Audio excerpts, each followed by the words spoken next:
Alright, I'm glad I'm able to make a video tonight. It's really good for me to share. Today was an interesting day just because my sleep schedule, the last 4 days in a row I got 12 hours of sleep, and that made up for just the last week before that. It was 5, 5, 2, 5. I needed to make up for all that sleep.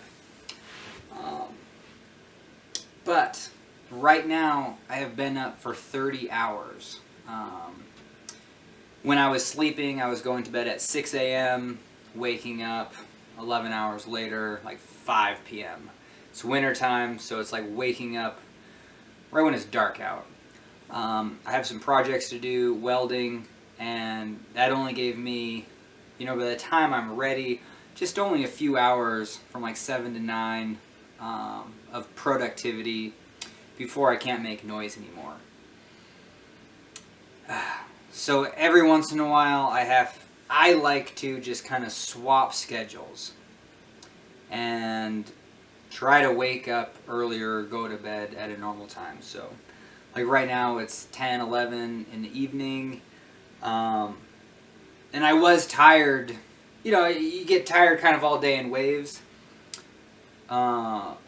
I really wanted to go to bed at 6 a.m. this morning, but I also wanted to change my schedule up, so I went out with a friend and got coffee, in the morning, and that really affects me. I don't use drugs and haven't used coffee since college. Very interesting because it, almost brings back kind of the good parts of college, like a lot of productivity. But when I'm already trying to switch schedules and I'm already up for, past my bedtime, past that 16-hour mark, going into 20, 24, now 30, it gets tiring where I don't know how I'm going to get to sleep. And I'm really glad to do these videos because I am so calm right now. Talking into the camera, for whatever reason, is just gold. I do not like... I talked to my parents. Like today, it was a lot. There was a lot of problems that needed solutions and just small engine repair. Like literally,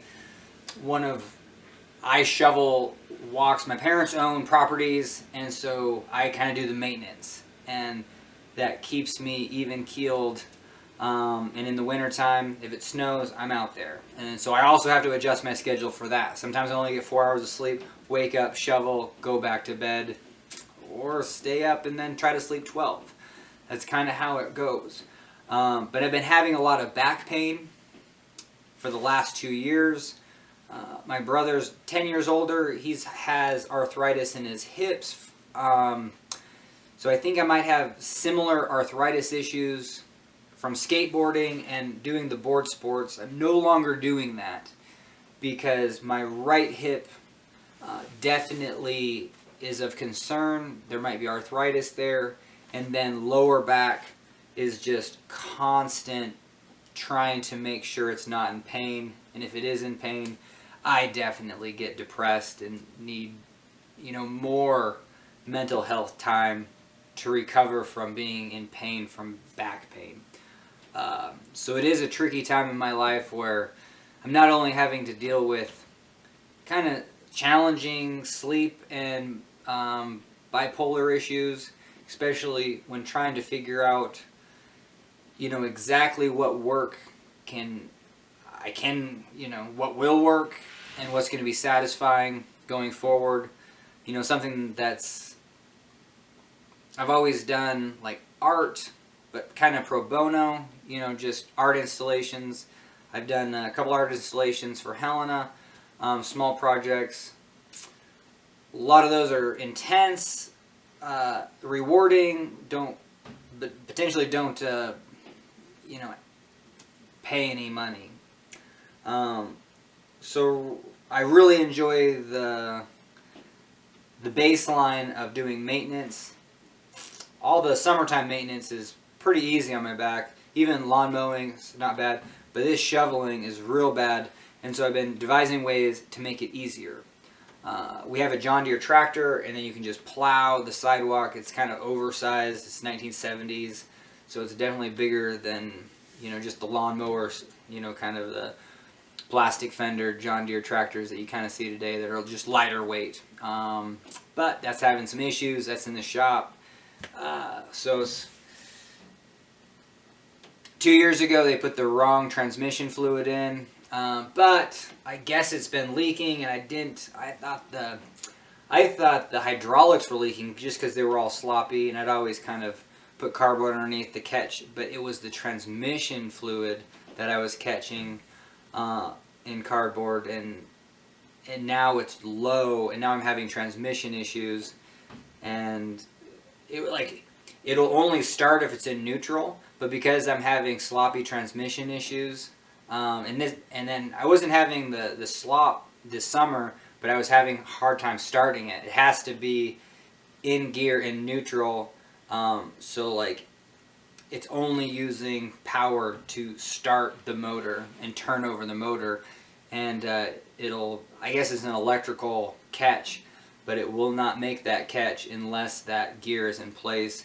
And right now I'd like dropped it off.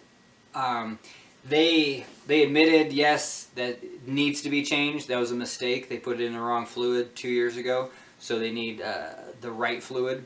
Because I was going to go top it off, and I looked at the manual, and I was like, ooh, that's not the fluid they put in, because I kept the receipts, and I just wanted to know exactly what fluid they put in so I could just buy the same stuff. But no, there's only one fluid used for that. It's like Type F. It's kind of old Ford stuff, and they just put in kind of just a global synthetic ATF, automatic transmission fluid. So, but it's always been leaking. Did not realize it was leaking. But they're going to replace the fuel. Took it down, but I got it to start. Then I didn't, but I got it to start. Got it on the trailer.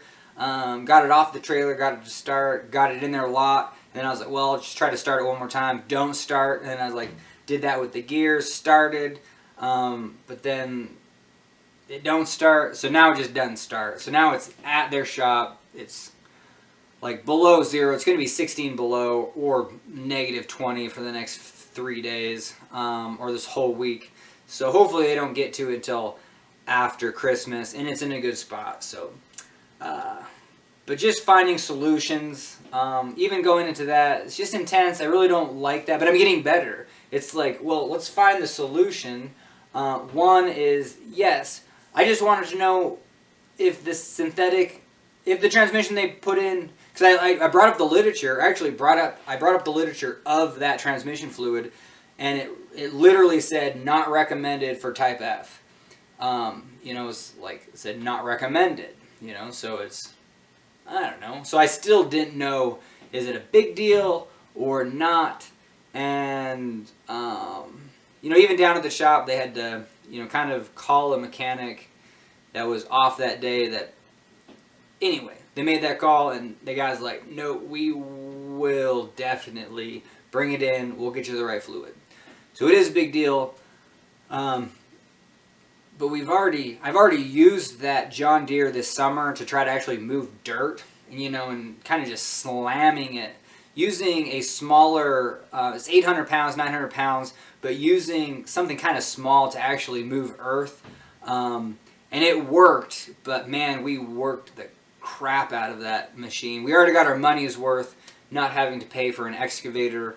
But we'll see. It'll just be nice if it runs. But solutions, like it's just life. It doesn't matter. I've already come to the conclusion. I was just surprised. I was going down and I was just like, well, one, they don't want to work on John Deere's. Like, they offered to put oil in it 2 years ago, and then they said, yeah, we're going to do oil and we're going to do the transmission. So they did the transmission. They really cleaned out the entire thing. That was like one of, and I'm always skeptical of auto mechanics, and even this place. I'm always just like, gosh, seems like there might be a better place that I want to go that just mentally I'll trust more. But you know, that's kind of on me, because it's already setting my mind up for failure, that this place ain't the best. And, like, I mean, it should be relatively all the same. You know, do things by the manual. And also, it's like my due diligence to be like, can you do this? Because last time I went for the oil change, I was like, can we schedule an oil change? And then when I brought it in for the oil change, I was like, well, you probably can't do the transmission fluid. And they're like, no, because you didn't schedule that. And that made sense. And I just don't want to push them either. So it's kind of where passivism just, you know, ain't going to get what you want. But then there's realism. It's like, they don't want to work on this thing, so let's just do the bare bones. But when it came to actually figuring out how to top off the transmission fluid when I saw it was low, I was like, we got a problem. And I actually ran it for, you know, even a few more weeks, pretty hard for snow, because I thought I was going to catch a warm day. It's been so cold this winter. I haven't, because I was going to replace it, just pull the plug, drain it out, at least drain as much as you can out, and then pour it in, you know, and it's got a line, it's got gauges on there to make sure you don't go over, and obviously I can weigh what came out and I can weigh what put in. It's already low, so you got to fill it up to the gauge. And when they put in the transmission fluid, they didn't even put in the transmission filter, and that's okay.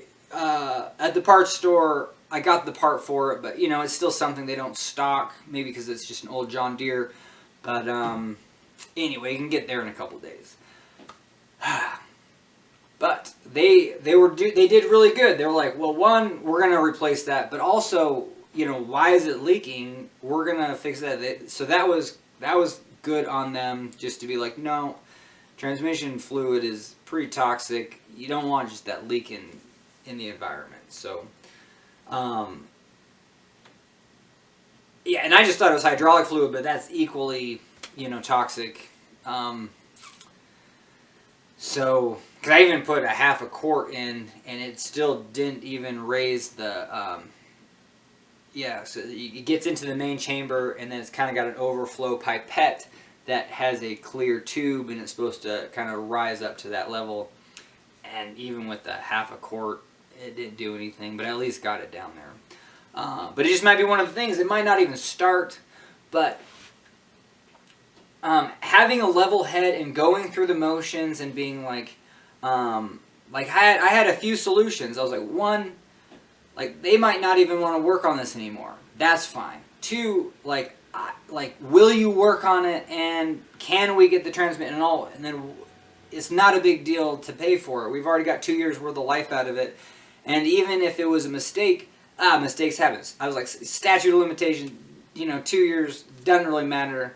Even though someone, you know, doesn't know anything about cars, they're not going to go look at, oh, they put the wrong fluid in. But you know, I didn't even care about that. So that's kind of part of a solution, you know, just in my head, to stay level-headed.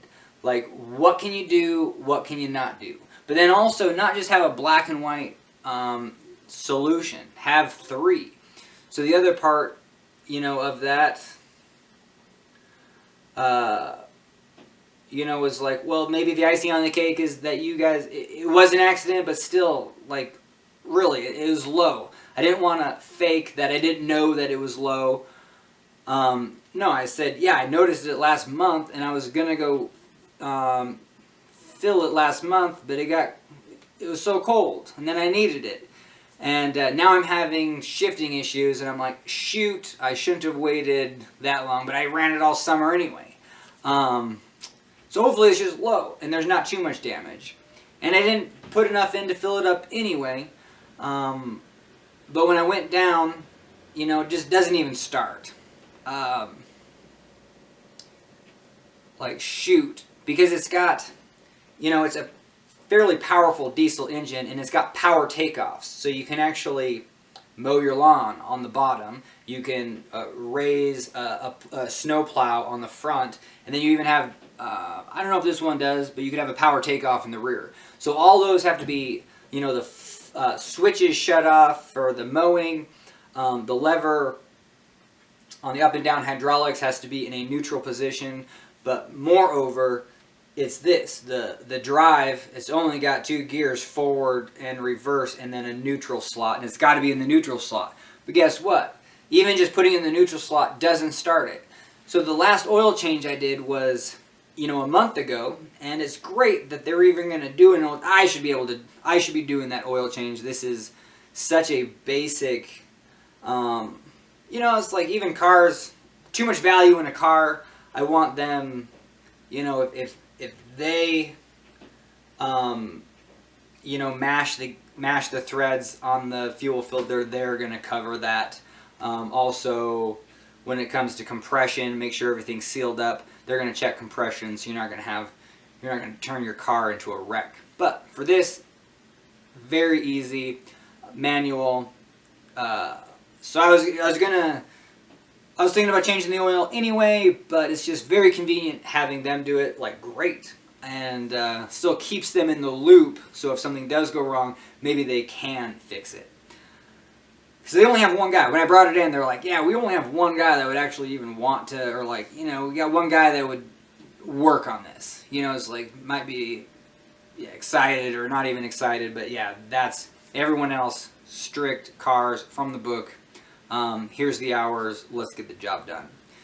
But anyway, all they're going to do is put the new transmission fluid in. So even if they can't start it, they can wait for that 45-degree day a week from now. Pull the plug, get as much of that old fuel out of transmission out of there, fill it with the new stuff. Even if there's a mix in there, even if it's a sloppy job, it's a step in the right direction. But I got to the point where it's just like, whoa, it's like, I know that you needed to replace the fuel, the transmission fluid, and you're going to because it was a mistake. But it's like, man, this thing, it's in a little disarray. It's over just needing transmission fluid. It got so low that it's causing the neutral, so and that makes sense, because even if the engine's off and I put that in drive and reverse and then neutral, it's still mechanically activating the transmission, I would suspect. But it is not putting it into neutral. But then when you turn the key, just the dash lights come on. So there is an electrical catch of some sort that says we're in neutral. All the power takeoffs are off, and we can start this darn thing. And so I just had this issue this summer, and it just makes sense. I would actually put the plow blade up, because if I couldn't get it to start, I would actually put the plow blade up at the cabin and then put it like facing so where the trailer would come in, so I could just tow the thing and maybe, at least move it to a shop that might want to look at it. But now it's blade down in the freezing snow, but it's a good location at the auto shop. It's kind of in the back alley. Hopefully no one steals it, but obviously it can't even run. But yeah, but the cool thing is I'm learning stuff, It's like it potentially is not running because of the issue it's having. Low transmission fluid, can't get into gear, not making that electrical catch. So, we fill up the transmission fluid just to a normal level and actually get the good stuff in. Alright, get the goods where they need to be. Maybe it'll take care of all those issues. And they were really concerned about that leak, so maybe they can tackle that leak. I would definitely have to read some literature, look up YouTube on, I don't know where it's leaking. What, I don't know. That's, I don't know, some crack somewhere. Anyway, so, but that was probably one of the more satisfying things today. But that took like 4 days of knowledge of like, no, I need to actually go in and just say, hey, can we look at this? And I should just get faster so bad. It's like I get nervous, and honestly, it's just like if I I'm practicing being frank, but then I just don't, you know, and it's just like, I don't get it, and not in a rude way, but it's like, if I just practice again, and I never really did practice at the beginning, but if I just pretend like I'm going in there, it's like, hey, to your, I don't know, it's just a lot of information. How do you get that across? But in the end, it's just like, so I have a John Deere tractor. Like, I brought it in for oil changes 2 years ago. It's a long time ago.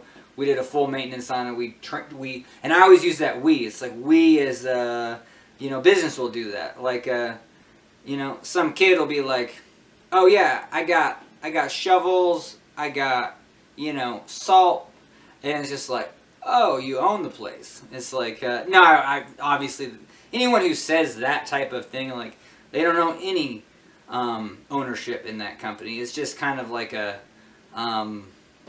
you want to feel better that you own everything. But it's kind of weird. I that's one pet peeve. I don't like when people are just like, oh yeah, I got shovels. It's like, no, whoever's taking the risk to own a retail shop owns that stuff. And if you're not the one taking that risk and you're just getting an hourly paycheck, life is a lot simpler potentially, for you. So yeah, it's like you don't own it.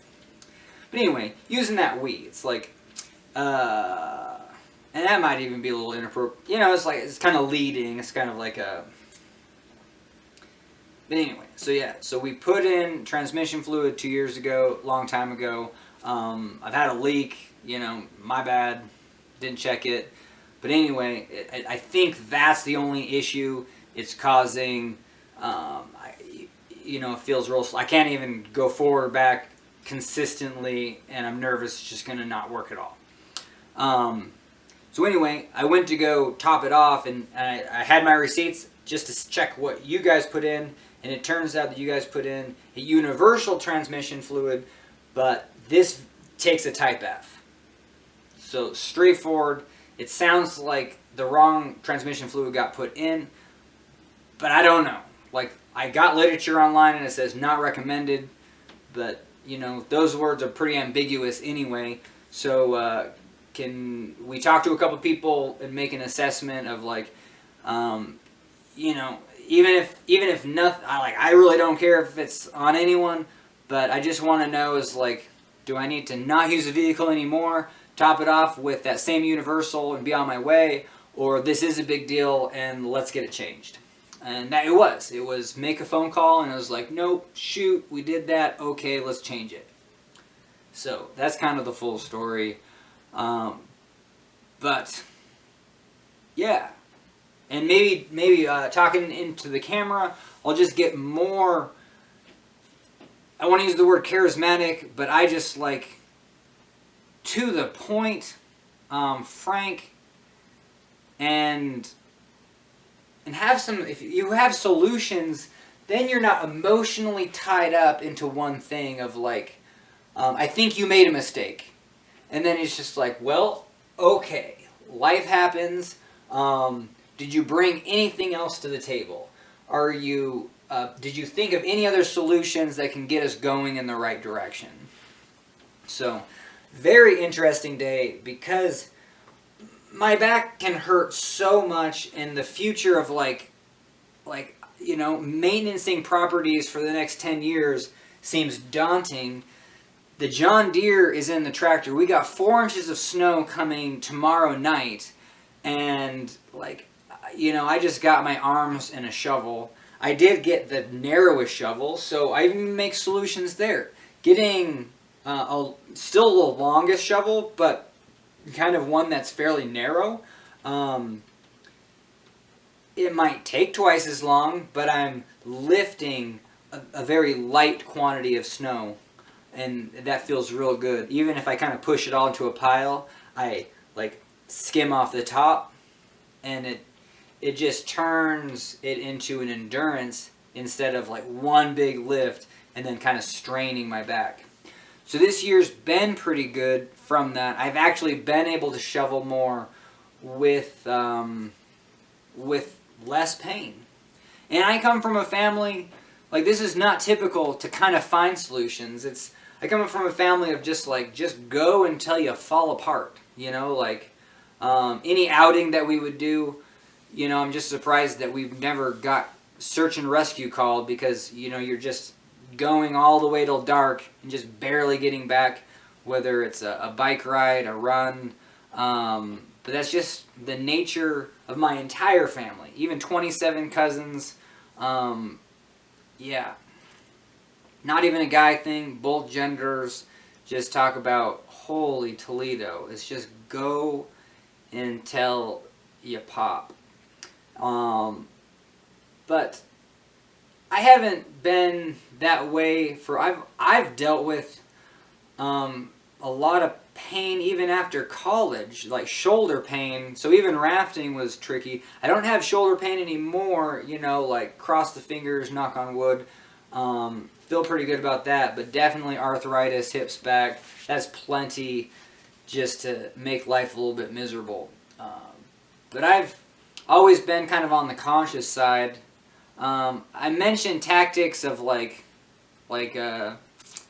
you know, driving angry, and I want to get back to categorizing. Like, I'm not saying you should drive angry, or like if someone cuts you off. I want to bring up the topic that sounded. I mentioned that if someone cuts you off, you could pretend like you're angry at them and get a little bit closer and kind of play that game, and then you know, like, that person knows that you're kind of wrapped up into their emotions and you're kind of entangled. You know, it's like total entanglement. But then you could, in your car, have a completely different mindset of like, oh, I'm just acting. I'm actually doing this on purpose. I'm trying to do it as safe as possible. I don't want to cause an accident, but I'm just doing it as an experiment, knowing that that person is more heightened. And I'm going to give one scenario where this doesn't just sound like what a sociopath or a psychopath. I'm not quite positive on the actual definitions of those, but, you know, it sounds sociopathic to do something on purpose that's kind of a little bit like rude, or like, dude, people would rather just be like, oh, you're just a dipshit driver. Like, yeah, we get it. Yeah, you're a dipshit driver. But the fact that you would be like, I'm purposely doing something that's agitating, but then in my car, like, I'm pretty satisfied with what I'm doing, and I'm kind of enacting or controlling the situation in a way. What's the other word? Manipulating. So that probably follows a definition, maybe very simply, of psychotic, sociopathic behavior, or psychopathic behavior. But one aspect that it can come in handy is if you're ever falling asleep at the wheel. I took my friend to a movie, drove to Butte, picked him up. We drove to Helena, watched a movie at the cinema, kind of the big screen, watched the Avatar. Drove him back, and always, like, you know, it's a big day of driving. You know, it's like I'm 8 hours, you know, driving. And so on the drive back, sometimes I get sleepy. But I didn't get sleepy this time, because the second I hit the on-ramp, man, there was like 2 semis, and I was like, oh, crap. You know, it's like, gotta, and it's all icy. It's really icy. And so I was able to get in front of the semis, but they're still barreling down, and we got corners to make to get onto the other interchange a mile up. And, one of the semis is in front, and I just, it's like, well, yeah, it's a big hill up the pass, just a short little pass. But I'm going to pass that semi, but while I'm doing so, I kind of want to do so cautiously. Car's approaching real fast, and I'm just going to take my time. I just really want to take my time passing this semi. You know, even if it's going to irk this other car, he's like, just wants to get by. So he buzzes me, gets right on my tail, and, you know, and I'm going to take my time to pull over. I'm going to get past the semi, turn on my turn signal, and then just use that time. But yeah, the slower you go, you get into a category of like, yeah, you're the problem. Like, I'm the problem. I'm driving too slow. I'm not. But it's like it's like one of the iciest nights of the year, fresh snow, cold temps, and this guy's buzzing. And so after he buzzes by, semi's no longer, we got an uphill, fairly dry pavement even, so then I accelerate, and I don't even do it, nothing drastic, but he passes, fully passed, and then I accelerate to stay on him. Just even that motion of like kind of entangling with that person, and they really gun it. But then it gets a little psychopathic because I know that there's almost a 45-degree corner up at the top of the pass.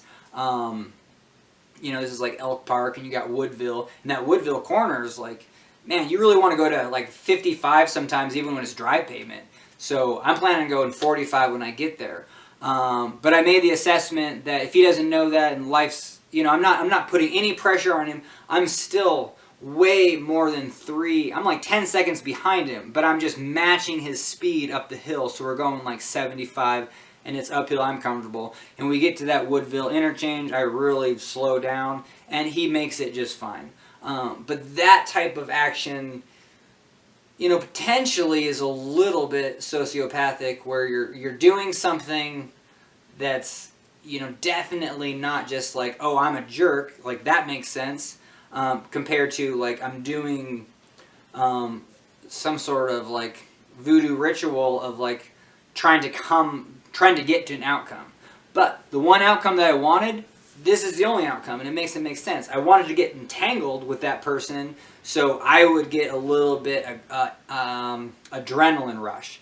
So you get the adrenaline rush, you get that kind of like sense of anger, or for me it's just adrenaline. I'm not really angry because I'm also orchestrating this. I'm just like, wow, I'm getting adrenaline. Even just driving 75, I know it's safe, but we got that corner, and maybe he doesn't know about that corner. I'm not, it's just like life is life. I'm not purposely like anywhere close to him. I'm just like I'm just pace setting him, so I know he's going to be going up over that corner 75. It's still like that one's a little bit tricky to even share. It's just like, no, that's pretty sociopathic, because like you're maybe setting someone up in a dangerous situation. But even then, I kind of assess the situation. If he's going to whip around that Woodville corner, plenty of guardrail, and with smooth ice, it should be a bump and grind. But that wasn't even the issue anyway. I just wanted the adrenaline rush to stay awake, and it really helped. Like after the semis and that one, I was just like, I still had to come to a conclusion. It's just like, yep, you got to come to a spot where you got to like relax, and it was way before the Woodville. Got all the adrenaline out, and I was like, okay, you're awake, you got your goal. And so the goal was not to just pester, but that was one aspect where you'd have something manipulative, but the outcome is reasonable. It's still kind of sociopathic. But yeah, very interesting story. I imagine, I don't know, I just imagine people to be like, no, I'm just a dick driver. That to be the norm. That's not sociopathic. It's just kind of like normal behavior. But I'm very analytical and situational, so these things do come up, and I have to kind of make decisions of why I'm, it's like why I'm angry with this person, and but that was a scenario of like how you can use it to your benefit. So that was a solution. But I didn't wind down enough. It's just intense. I would rather drive just like really cautiously and make sure I get there. It was a tricky night because I got 2 semis behind. And once we get to the straightaway of Elk Park near the Continental Divide, like the semis can go faster. They just have more wheels, more heaviness. And one of the strategies I use is, if there's an exit at night, I can just pull off and have kind of the fast semis if I know they're going to pass me. Especially on those icy nights, man, my van doesn't hug corners, and those truckers can definitely outspeed because they just got so much weight and traction. but I didn't. I thought I was going to make enough time through the straight, and I didn't. So, you know, all the way through the 45-mile-an-hour windy corners coming back from Butte, had 2 semis pass, and it was kind of an intense situation just because I was like, wow, like I really can't drive very fast. And, you know, so I'm down to like 45. They're passing at 55.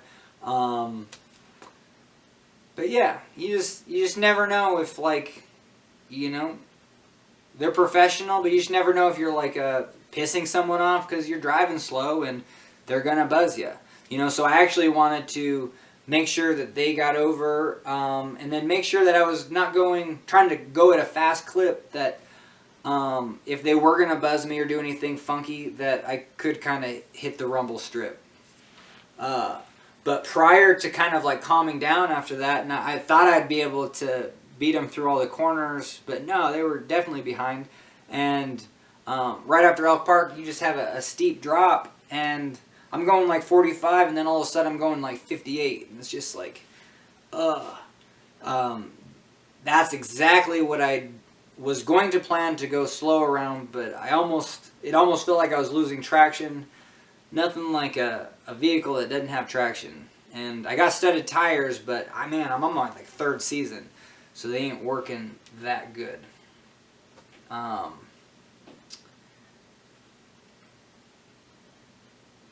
Alright, so back to work, snow shoveling. I've been at the pawn shops this year. I don't know if it's wherever you guys live, but pawn shops here in Montana, even just across the state, 50% off for the holidays all the way to the first of the year.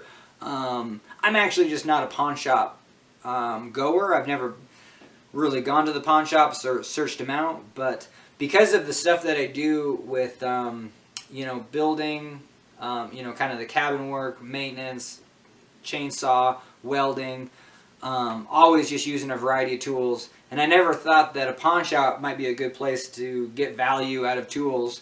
But they're actually really high priced throughout the year. I don't know if after the 50% off they'll actually lower their prices. But I mean, some of them are, you know, really close to retail, and they're used and you just don't know. So it's, but right now everything's 50% off. Yeah, 50% off. There's some real deals. I you know, didn't have to spend a lot and did pretty well for myself for Christmas. Got a couple gifts. Well, kind of more for business, but I got a leaf blower for $65. I'll be honest with the price. Sometimes you're like, oh, I got it for $50, but no, that's $65. And, you know, so what's that? That's $130. It was $130, and I thought leaf blowers went for like $200, easy. But they don't. You can get a Craftsman's leaf blower for $130. This was an Echo, so maybe it's a little bit better. Yeah, I think new, it was more than $130, but not by much. So it's like, oh, okay, it's just half off, but that's still a good deal. But why would you, I just don't understand when this half off and the New Year's done, why would you ever buy stuff from a pawn shop that's like almost retail price?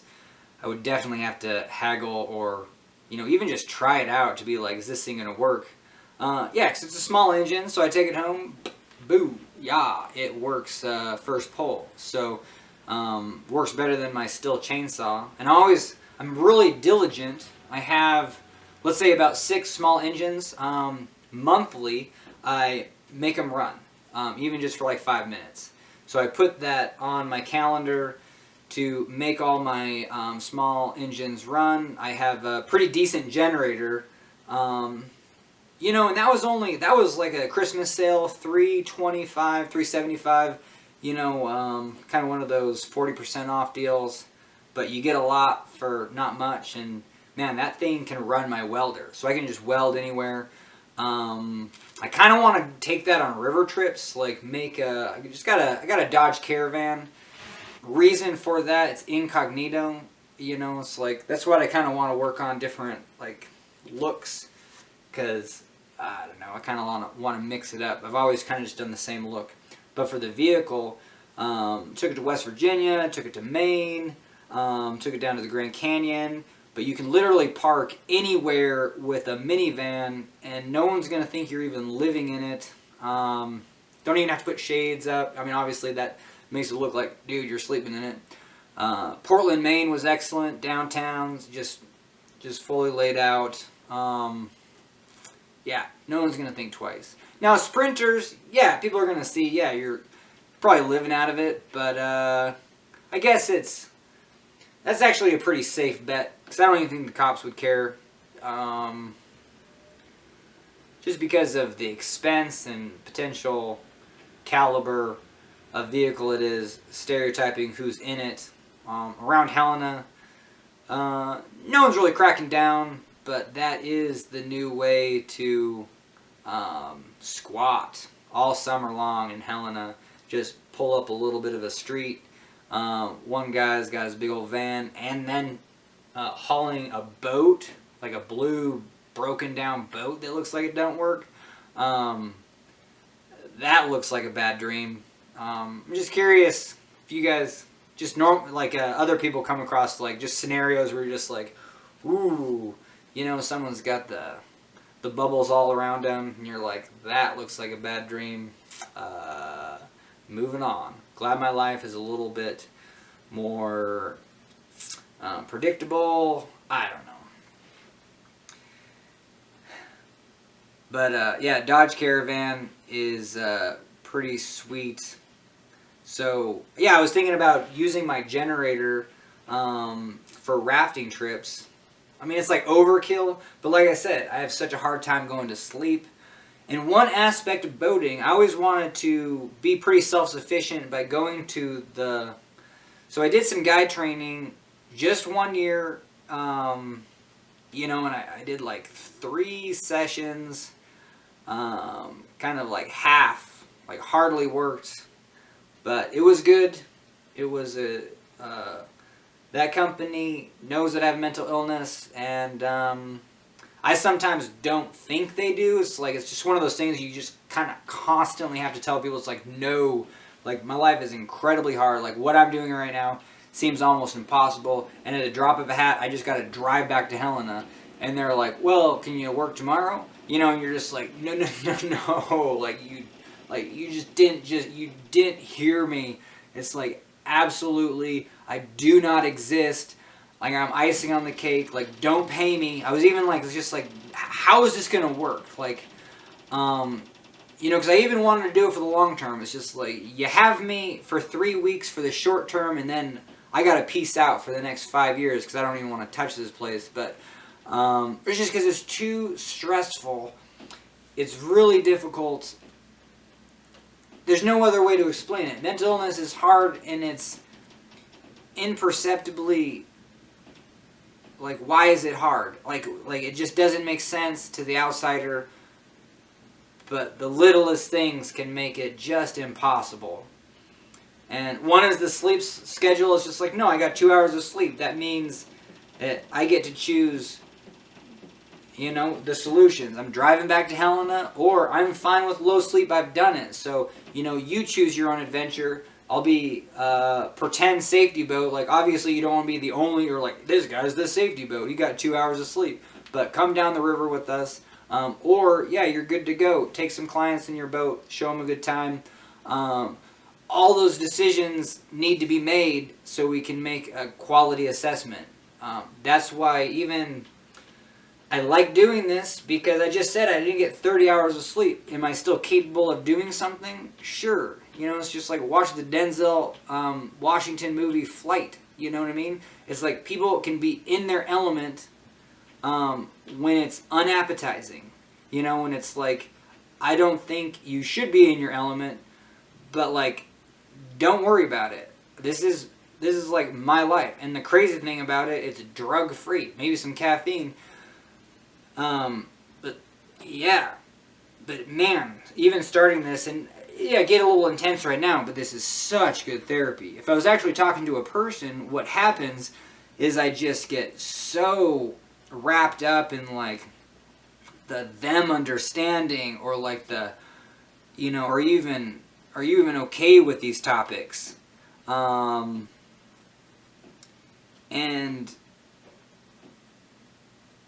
And I don't know if it, like, I can't, like, the dinner parties around my family, kind of the extended family. They're exciting, but whoa, like they give me a headache. Like it's just too much. It's too much of what I'm presenting right here. It's nonstop talking. Yes, it's very interesting. And yeah, in certain situations, no, I haven't gotten any better at listening. Close friends, definitely. The only way that it's going to be sustainable and I'm going to have a relaxing time is if I purposefully, I don't know how to say I purposely do this, but it's like I make sure that I actually put myself in the other person's shoes, especially, and I do like talking about, different topics, but I can't be all set, opinionated and then set up boundaries. I really like absorbing what the other person's saying and then potentially, it's like getting there, even if I leave the situation, and I can be honest, it's just like, yeah, no, this is very interesting, but obviously I come from a different perspective, but I'm very fascinated. So that's very engaging. I really like that. But yeah, so we'll see if this is giving you guys a headache. I'd be curious. It's just like, nope, this seems too scattered, too fast, annoying voice. It's like that whole bit. But it's interesting because I'll even critique myself just as hard, and that's what this is like the third little episode I'm doing or whatever, fourth, and I'm really liking it. Like, I haven't posted anything yet, but I imagine I will. Just because the diary format, if you don't post it on YouTube, then, it's just on your USB, on your,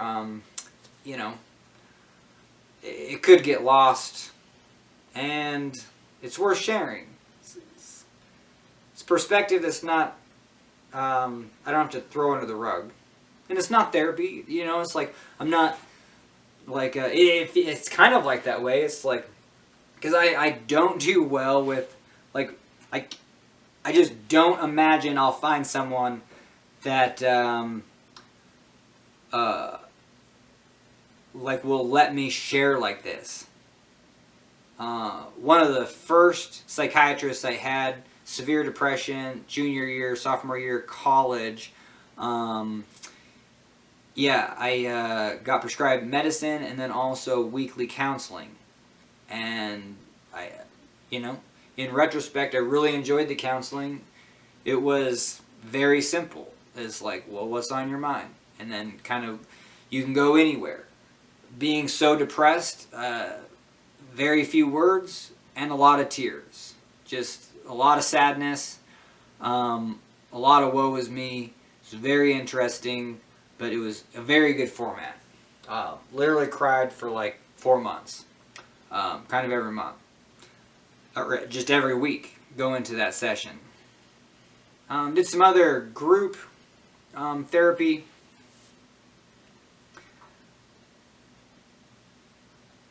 Let's see. But after that, it was more just hospitalizations and go to your psychiatrist. Make sure those meds are dialed in. And then I even went off meds on... I kind of had some, I don't know if they're liberal, but naturopathic doctors who were like, sure, you can try it out. And I didn't know I would fail so hard. That would have been good information to be, even just say, no, you're going to fail, so get used to it, or like don't. So yeah, so that's, if I could go back and tell myself, or give a message to other people, anyone that's thinking, oh, I want to try to be off meds, it's like, well, you're going to hit the hospital a few more times, and probably pretty soon. And that didn't deter me, but also I didn't just leave the hospital and then stop meds. I would go on a year and then get into a state where I felt stable and then try again. It felt natural, it felt normal. It's very interesting because I would even... reduce off meds for like 4 months and you still get the residual. Like, I'm still kind of sleeping more. I'm not talking as much. But then all of a sudden, like, the light bulb starts to go on. I just remember like picking litter. That's when I was like, oh, it's like, hey, do you want me to read out loud The Hatchet? I just read it. It's really exciting. And then so, in between litter picking, read everyone The Hatchet. Very short book, but and that can be a normal thing. Anyone can step out of their comfort zone and do something like that. But when you're already kind of on a hypomania high, that's why you're doing that. And so that was kind of interesting. And I would say these hypomania, like working out a sleep schedule has been the hardest thing. That's why that Middle Fork Salmon trip 2017 was like the biggest slap in the face. Is like literally the reason why I ran away from home. I was not running to the police station. I was running into the hills. I was like, this shit sucks. Like, I wasn't suicidal, but I was like, this is crazy. Like, mental illness is really difficult. And it can hit all at once. And you're just like, I can't do it. Like I'm a grown man living with my parents, and it's just like I'm not fully accepting the reality that it's a lifelong illness. That's 100% why I refuse to take a medicine for life. Like even tonight, I was like, you know what? I even told my parents, it takes a lot of courage because they've never heard, oh yeah, I'm going to take meds. But I was just like, you know what? I mean, sometimes it is hard to get on a even, just kind of like figure out what I want to do for work, living, life, even from a handicapped position of like living out of a pretty stable place at my folks' house. It's still challenging. And with this, and since 2017, the figuring out how to get sleep has been the most important topic, and it hasn't come the easiest. Like I'm up for 30 hours, and the reason why I didn't choose to go to bed 2 hours ago when I probably could is because whenever I go to bed at 10 p.m. after kind of like up for a long time, I'm going to wake up at midnight. Like midnight 30. I'm gonna sleep for 2.5 hours, and then what? Then I'm up. So I have a better opportunity making a video, potentially staying up for 1 or 2 more hours, but then potentially getting a longer amount of sleep. So it is very goal-oriented. This isn't even a trial and error. It's like I already know if I go to sleep at 10, I'm going to get 2 hours. So now it's, what's the next step, and is that going to be better? And yes, and this is a great opportunity to talk, but at no point am I in the same kind of headachy, frazzled conversations that I was having today, with my parents, or just, it would be anyone. Anytime that I'm kind of having a conversation with others, for whatever reason, it is so draining. I'm very introverted. It's just like the life is getting sucked out of me. That's where like raft guiding is very interesting. It would be amazing if I played a game where it's just like, yeah, I'll guide the boat and then someone else can entertain. Because I love the vice versa. I love to, as long as the guides are okay with it, to be like, I really enjoy entertaining if I'm not guiding. It's very difficult for me to do both. Like, if you're guiding and doing that, and it's like I'm not entertaining it and being the focal point, but I'm very good, and even the company is just like, yeah, anytime you want to speak, speak, because you're always adding a tidbit, but then it's wrapped up. Definitely not like a 3-hour video. But very good at just, amuse-bouche, just adding that extra little flavor, that extra splash when needed.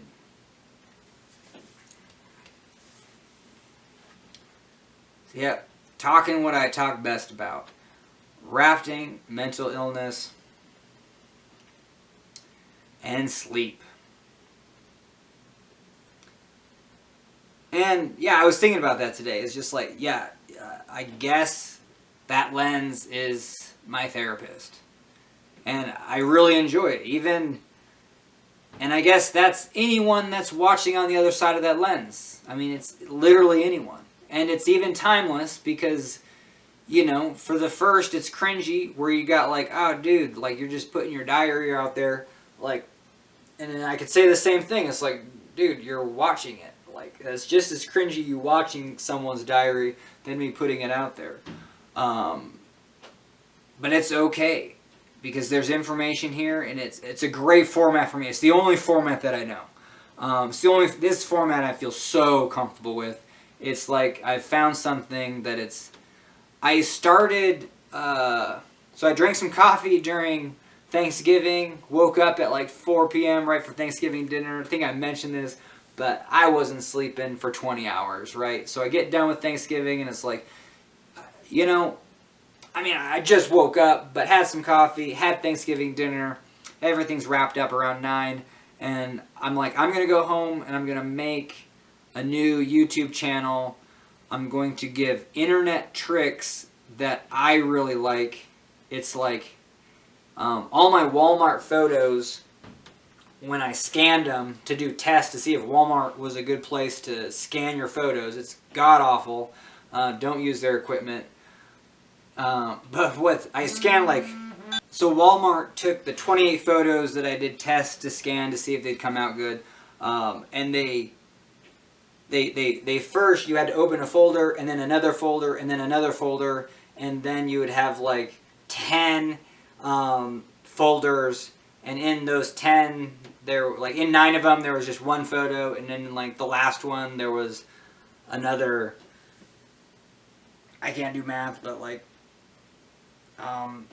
19 folders, individual. Each individual folder had one photo, and I was like, how the hell am I going to get all these photos out of the folders? Had no idea. And then even then I didn't, and I just kind of threw my hands up in the air. I was like, nah, these photos are terrible anyway. I got the gist. Kind of was done with that. But I kept that, I downloaded the information and just kept it as a crazy kaleidoscope of folders. And then I learned a trick. You know, you just kind of type in, see, there's all these tricks out there that you can learn keyboard shortcuts, but I was like, there's no one place you can go to learn them in like 10 seconds.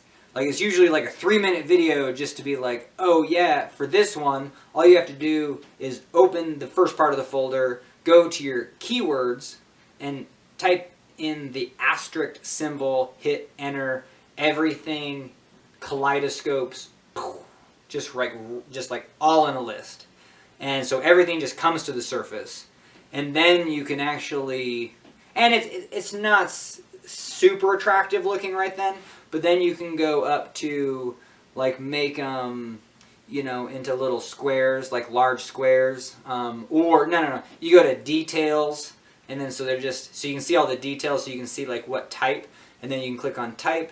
And then all your JPEG pictures will just be all in a line, and all those folders will be all in a line, and you can copy and paste. And then so just even talking about that concept takes about a minute, and that's pretty good. Like, you'll learn something new. And even if you go to the keywords, you can just type Control F. It pops you right to the keywords. So my video was Control F asterisk, and then and that does the magic. Control F asterisk, open the folder, Control F asterisk. Real simple. And made a cool thumbnail and a 10-second video. And in the thumbnail it said Control F asterisk, and then like, seriously? That easy? So you could already, if you already watched the video, you could like go to the thumbnail and you wouldn't have to watch it again. That's one. But sometimes the title will say how to extract all folders just kaleidoscoped out or whatever, and it'll say Control F asterisk. So then you already have it. You don't even need to click on the video. And then so that's what I was doing. I made my first 6 videos that Thanksgiving night. But the crazy thing is that each video on average took 3 hours. You know, so you have a 10-second video that took 3 hours. I figured I was going to get faster at making them, but not really. So I didn't get fast enough to the point where I was like, yeah, I'm going to make a video in even 30 minutes. It's just like, whew. Because then my brother was like, hey, this is pretty good. And I like how you involve, you know, kind of a joke in there. Because I'd always kind of throw in something funny. You know, even in that 10 seconds, kind of make it humorous. And I was like, oof, now the pressure's on. Now I got to make it in 10 seconds, make it humorous. And the crazy thing is it's going to take me 3 hours. The last video was supposed to be a video on how to, it was a video on how to make short YouTube videos. Like how to record your screen, do what you need to do in a fairly fast way, record that, and then do a voiceover. And you just do the voiceover as fast as possible and kind of overlay it, and hopefully that's about the same.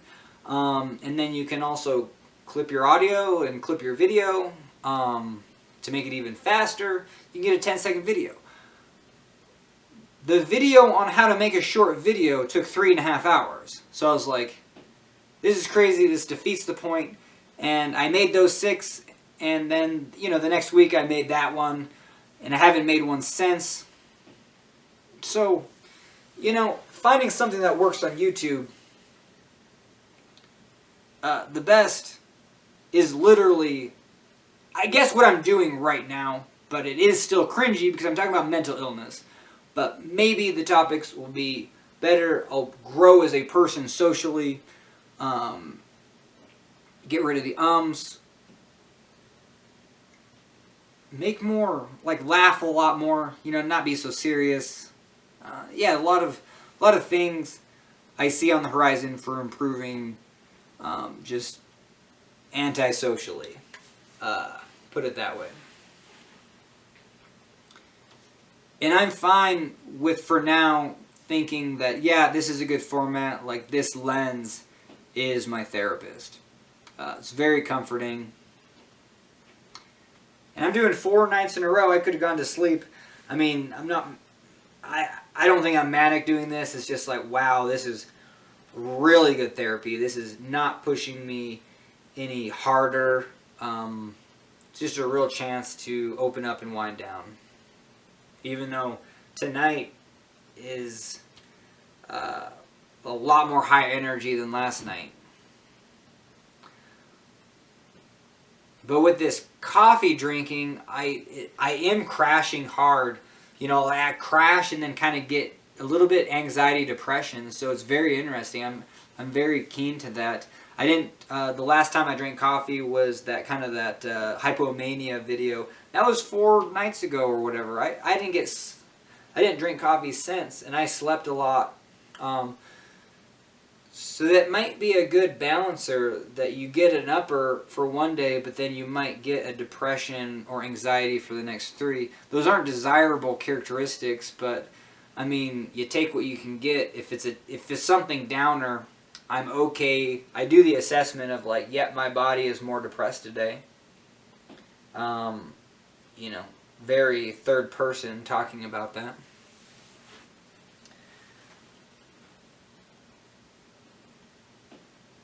Yeah, so got into rafting, tools, pawn shops,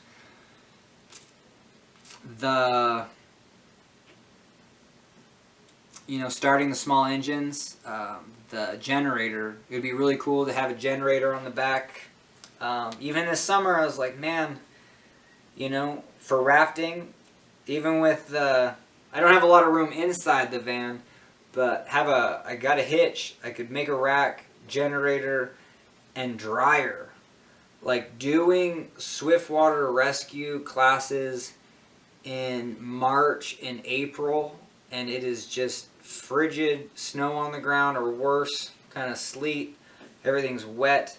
I mean, it seems excessive, but not really. It's like you're just bringing the necessities of an apartment along with you, and a dryer. Like, I don't mind washing my gear, but to have it kind of crispy dry, especially like socks, what the hell do you do? Like, your socks just turn into mold. Like, you have to have like a whole week's worth and then kind of throw them away at the end. I mean, literally, if you're not on top of your gear, yeah, socks, man, you really have to wash, at least wash them, but it's good if you dry them too, because that really kind of just defunks them, make sure they're not growing stuff. But yeah, some tricky stuff. I mean, then anything underneath a dry suit, good lord. Like, I felt embarrassed. Like, I'd get all my stuff from the thrift store, but yeah, you're just wearing someone else's thrift store fleece. Some's okay, but then some is like the second it gets wet, you're like, dude, this guy, like, I mean, you washed it, but you're like, dude, the smells in this don't come out. Like, this is like the worst. And I guess that's because all that fleece is plasticky. It's like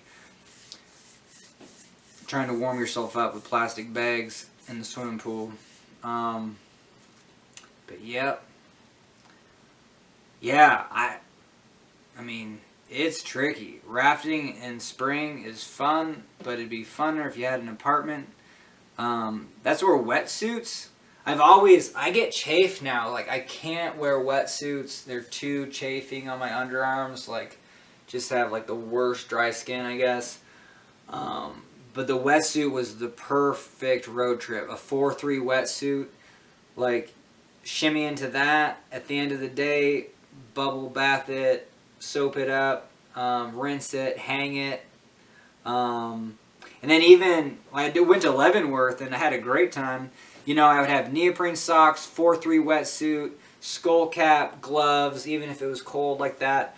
Hang it, no big deal. But then I didn't mind just going to a laundromat, washing and drying all that gear. And that's something I wouldn't throw a dry suit into a laundromat dryer. It'd probably just melt all the seals.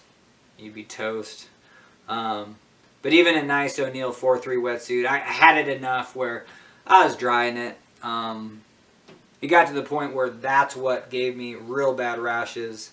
So you can't wear them forever if you throw them in the dryer, that's for sure. But it's very convenient on road trips. So just a little tidbit. Like, yeah, road trips with a dry suit, I guess all the layers underneath are, it's like, ooh, how do you keep those sanitary? It's nice to have a laundromat, that's for sure. Guess that's a solution. But yeah, the small engines. So I tried to keep all mine running, and it was sweet to get the small leaf blower. It works great. Then 50% off. I was really looking in the community. It's like the backpack leaf blowers. Man, that's the way to go. So like if your back's bad, you can throw on. Like, I don't mind throwing a backpack on my back, but those kind of industrial leaf blowers, and they're not too expensive. Like, the one that I have is only $350 brand new, and I got it for $165. So literally, they're selling it for $330 at the pawn shop, and it's from 2017, and good lord, it's got issues. Like, it didn't start, and then the next day I just took it back, and I was like, well, I mean, I got it to start, like, just barely, and then ran it for like an hour, and then it instantly shut off, and I was like, oh, okay, it at least ran for about a minute, so I can just turn it back on, and then nothing. So pulling and pulling, you know, to where it's like, dude, is this thing flooded? You know, and I got the techniques, like, let's say it is flooded, you know, there's great chainsaw techniques of just putting it on run, take it off choke, put it on run, you know, don't put more fuel into it, don't push that little button, but then, you know, just keep pulling it, trying to dry that chamber out. Maybe get a spark, maybe kind of put some soot through that chamber, maybe dry that chamber out. Just keep going until you get combustion. So, you know, great technique to know. For this one, also, it's like man, I'm using these lawnmowers, full properties in the summer, taking it to a cabin, kind of going off-roading with the lawnmower. Sometimes turning like all the mulch from pine trees and just all the duff, you know, like this much duff, into just raking it up and then plowing over it and turning it into soil. Changing the oil frequently because it just turns to chocolate. And But yeah, so one of the techniques I have to use with that one is you got to take off the air filter cover, you know, and then give it a little bit more air. But even that is sometimes I just take off the air filter. So then pull it once, vroom, starts right up. Make sure you get that air filter back on there so no chunks get into your chunks of debris, get into your engine. But just great quick tips, very satisfying sharing those. But yeah, if this thing wasn't 50% off, I mean, it was still returnable. I was like, oh my god! But then the receipt, I was like, it said all sales final, and I was, oh, that's crazy because I bought, let's see, what did I get from them? Oh yeah, I bought 2 items. Spent $40 and I spent $20. $20 on the nicest Coleman. It's called like the Grand Canyon. It's like white. $20 for that type of stove. Like it has kind of the new large kind of gas where you put your pots on. And so just real new. And because it's half off, I was like, sweet, got that Christmas gift. And then the other thing was 80, got it for 40, was been playing Nintendo, but this thing is a retro console that you can plug into any TV. So I just, if I'm playing Nintendo, it's got to be on this old monitor in the basement, but now I can play on the computer, and it's a 5 console. So you got Nintendo, NES, Sega, Game Boy, so I'm kind of just more NES and just play a few games. Most of them are awful, but just kind of like the classics. Mario, Tetris. I could play Mario, Tetris, and that's about it. But yeah, so cool new item. But yeah, pawn shops, 50% off. Like, I'm definitely going to the pawn shops next year. I might not shop at any pawn shops for the rest of the year. Just kind of browsing to compare prices.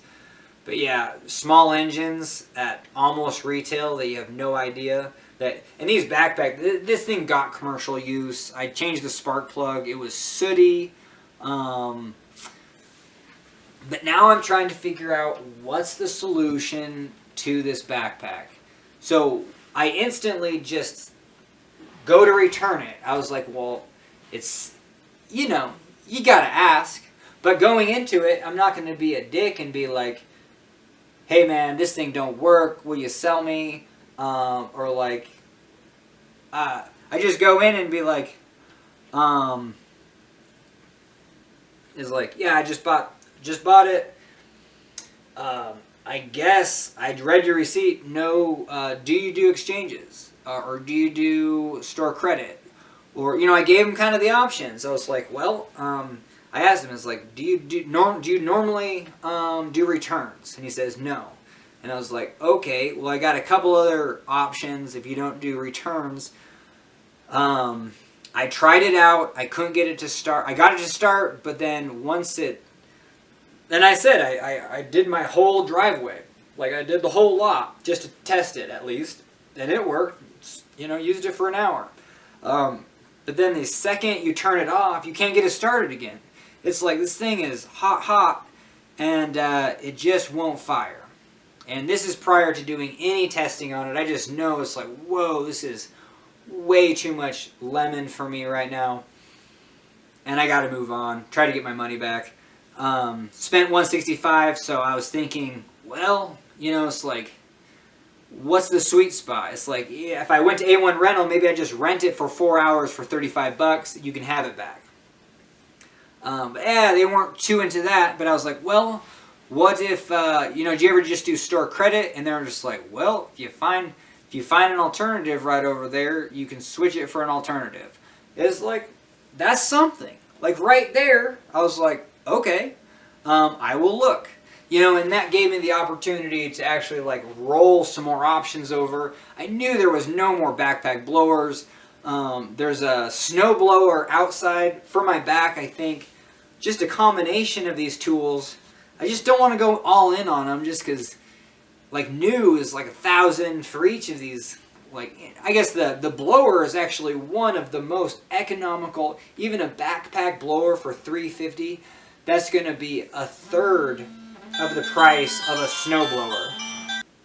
Yeah, a third of the price of a snowblower.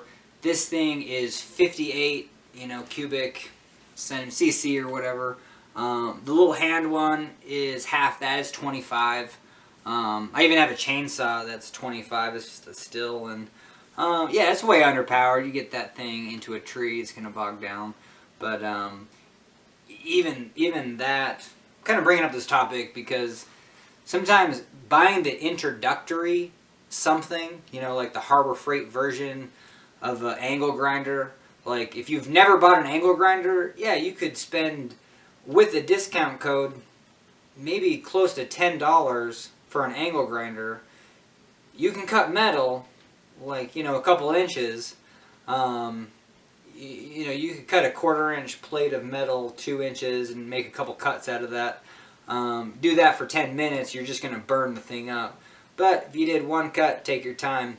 $10 for a tool that no one uses. No one uses angle grinders because no one's really cutting metal. I use the DeWalt $180 one. It's not super heavy, but it's lean and powerful. I've done that with art. Like, basically, I'm like a chainsaw artist with an angle grinder, chiseling out a 2D skyscape of like the New York skyline, just in high def detail. First do the line drawings with my pencil, print 11 by 17, stickers, like labels. I actually found a company, it's like 11 by 17 label. What is that going to cost you? Like 50 cents a label? And it was like I was spending about that, or like even 75 cents a label. But I found a company that just sells that stuff in bulk, and I'm down to, for Pete's sake, I think I'm down to, I don't know, just under 20 cents. 20 cents a sheet, which I buy thick sheets of 11 by 17 from the copy center, and they're charging 20. They're charging a 1/4 a sheet, and that stuff I will throw through my printer in Photoshop. If I have a large mural to do, the first thing I do is just get like a rough draft. So I'll do it in Photoshop. Let's say I got like 50 feet by 2 feet. That would be the largest one. I had a 70 feet. I had a 17 feet New York skyline that was at places 3 feet tall. So I had to do all that in paper, put it in Photoshop, and then 11 by 17, taped it all together, 1/4 a sheet. So that was, it adds up, but that was just a way to quickly kick that out. Then if I have to go over it with 75 cents for the 11 by 17 stickers that are fully printed with the final, and then cut those out, and then sometimes do a 11 by 17 rough, chisel it out, it might get messed up, and then do another 11 by 17 final so I can really chisel in that detail. It kind of adds up. So still on the topic of kind of finding first a solution to do something, and then finding that golden solution. Just like, yeah, I can do this. Like, I could probably use a leaf blower now for the rest of my life. It's just like, I apologize that I'm, if it's anti-global warming or, just getting into small engines in a time where the earth is warming. Because I've never been really into small engines. But, just when you do things as a business, when you're just like, shoot, I'm running a mowing business, snow removal business, building cabin, clearing brush, doing a lot of arborist work. You use a lot of small engines. You need power, and then welding. At least welding uses electricity. Unless you are mobile, then you got to use some gas generators. But yeah, future, all that stuff is, I just need a power output, so whatever the power output that I need is, whatever the solution is to get that at the lowest carbon footprint, let's do it. But yeah, I can't imagine. I don't know. And I'm not one, like, I drive a Dodge Caravan. Like, I'm not blowing diesel, like, at all the pedestrians I drive by. So I am a little bit juxtapositioned. Kind of engineer background. I'm just fascinated. I want to know about something. And small engines are just kind of the tools I've been using, or or you know, angle grinders, electricity, stuff like that. And then definitely welding. Welding uses a heap of electricity, but in a very short time. It's basically, instead of using your toaster to cook your toast, you know, for 10 seconds, using all that electricity and trying to like melt your toaster a little bit. So $350 for a backpack blower, cheaper than a snow blower. You know, I was checking snow. Jesus, you have to spend $1,000. You know, they got something for $800 for some people, and even lightweight snow blowers. You know, it's just like, that might get the job done. I mean, let's say it takes you twice as long. Because right now with the backpack blower, you know, it's not tip-top $600 worth of blower. It's $350, but it's still double what the hands are. And you don't have to hold it. Like, holding a small blower is heavy. Having a backpack is excellent, and it is literally twice as powerful. But it's still going to take you 2 to 3 times as long as just running a shovel. But that's all right. It's going to be about this. It's going to be faster than mowing. Like, you know, mowing, how slow that is. Like, blowing is still faster. But then we'll see how it goes when we got thicker snow. That's where some of the other tools, like, I'm missing the John Deere to just plow it and then blow the pathways up to the stairs. So there is kind of like a, you know, using all the tools all at once. But yeah, I guess I've shoveled for the last, you know, forever, all these neighborhoods, all the houses around the neighborhoods. So my back kills. Like, my back hurts, but I still want to do this work. And it's not a big deal to find those solutions. Plenty of snow removal businesses, they're using four-wheelers, blow packs, and you know, even big trucks with blades. So they got all their tools. But yeah, snow blowers, man, it seems like that's just a small engine that's not going to start. And then you got $1,000 into it. So we'll see how this, so I learned a lot of solutions today. So walking around the pawn shop, couldn't find anything else. You know, maybe a chainsaw that I don't need. I got the small one, and if, you know, I have been cutting my own lumber, and that smaller chainsaw, it's just a little slow. So it could be improved if you're cutting your own lumber, and obviously if you're cutting your own lumber, that's very labor intensive. But I was just willing. And the other option was like, well, maybe I'll just take a loss and rent it. And he's like, well, that's I could see that. That's like selling it back to us. Like, you own it, you bring it in, you can pawn it to us. You can, or just sell it to us. And so they were going to buy it back for $100. So I would have lost 65, and I said, well, let me go outside and try it again. You don't mind? Like, I technically own it right now, and just, if you keep all the options on the table, sure. So I go outside, do all the things that I know, and I get it to start. And then I was like, oh, well, I think I just didn't give it enough fuel last time. And so I'm like, hey, spoke too soon maybe, I'm going to try it out. Get it home. No, it was the same issue. It just kind of flukily started real easy that first time. But this thing's got issues. And I basically hurt my back today figuring out what the issue is, because every time I needed to start it, I literally had to keep pulling and pulling and pulling I found a solution of removing the air filter, removing the cover and the air filter itself, just having fresh air, at the ready. And then even that, when I was pulling, white smoke would billow out. So it was, and then there was definitely residue inside the filter. And I got a solution from all today, but it's just kind of interesting to go through the process of like what's happening.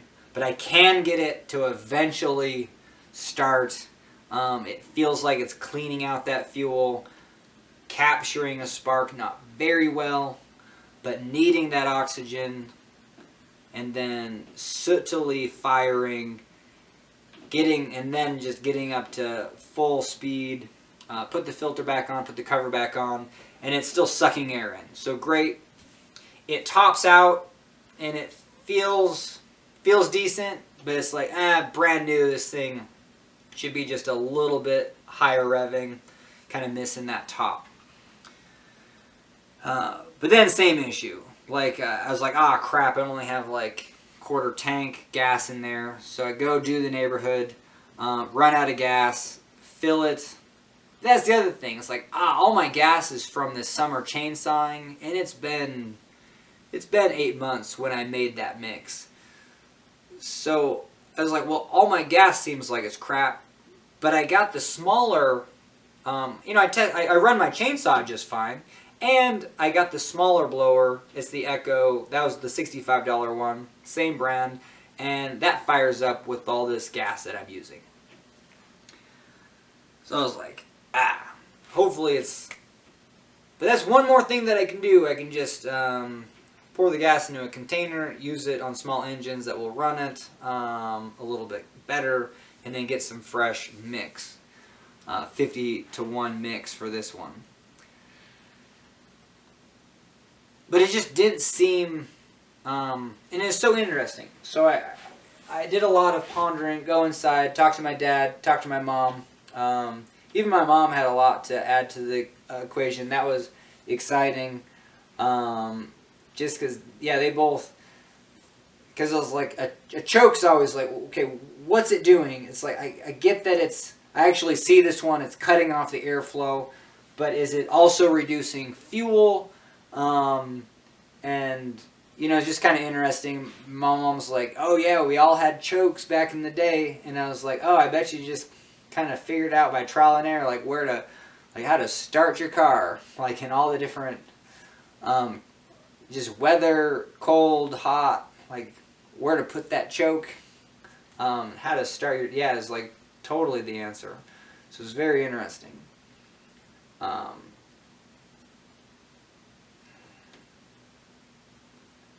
So I mean, this choke is just a piece of plastic that covers up the air, and it's got a smaller hole, so just like no air is getting in. Alright, so part of today was really fun to diagnose the problem that this small engine was having, because I kind of ultimately thought I could probably get to the solution even today, and kinda, but it was sometimes there is no real good solutions. Like, it's kind of like the Einstein. It's like, we found 3 things that don't work today, so tomorrow's a new day. That's kind of where I thought I was going to end it. I had to pull start it just tons just to get it to work, and I ended up, it's like my back hurts from doing that, and that like wasn't even the point. The whole point is to get something that's going to make my back not hurt as much. So this learning process has been a little bit painful. But it was interesting talking to my folks, just because we could collaborate, and we even talked about, what's the difference between a 2-stroke and a 4-stroke? Because my brother gave us a weed whacker that don't work, and I actually don't know if it's 2 or 4. It doesn't take a gas mix, or if that's even part of the equation of what definitionally makes it 2 or 4-stroke. But you do have, even for a small weed whacker, a port for oil, and you just use straight gas. So those two systems are not mixed together for lubricating that cylinder.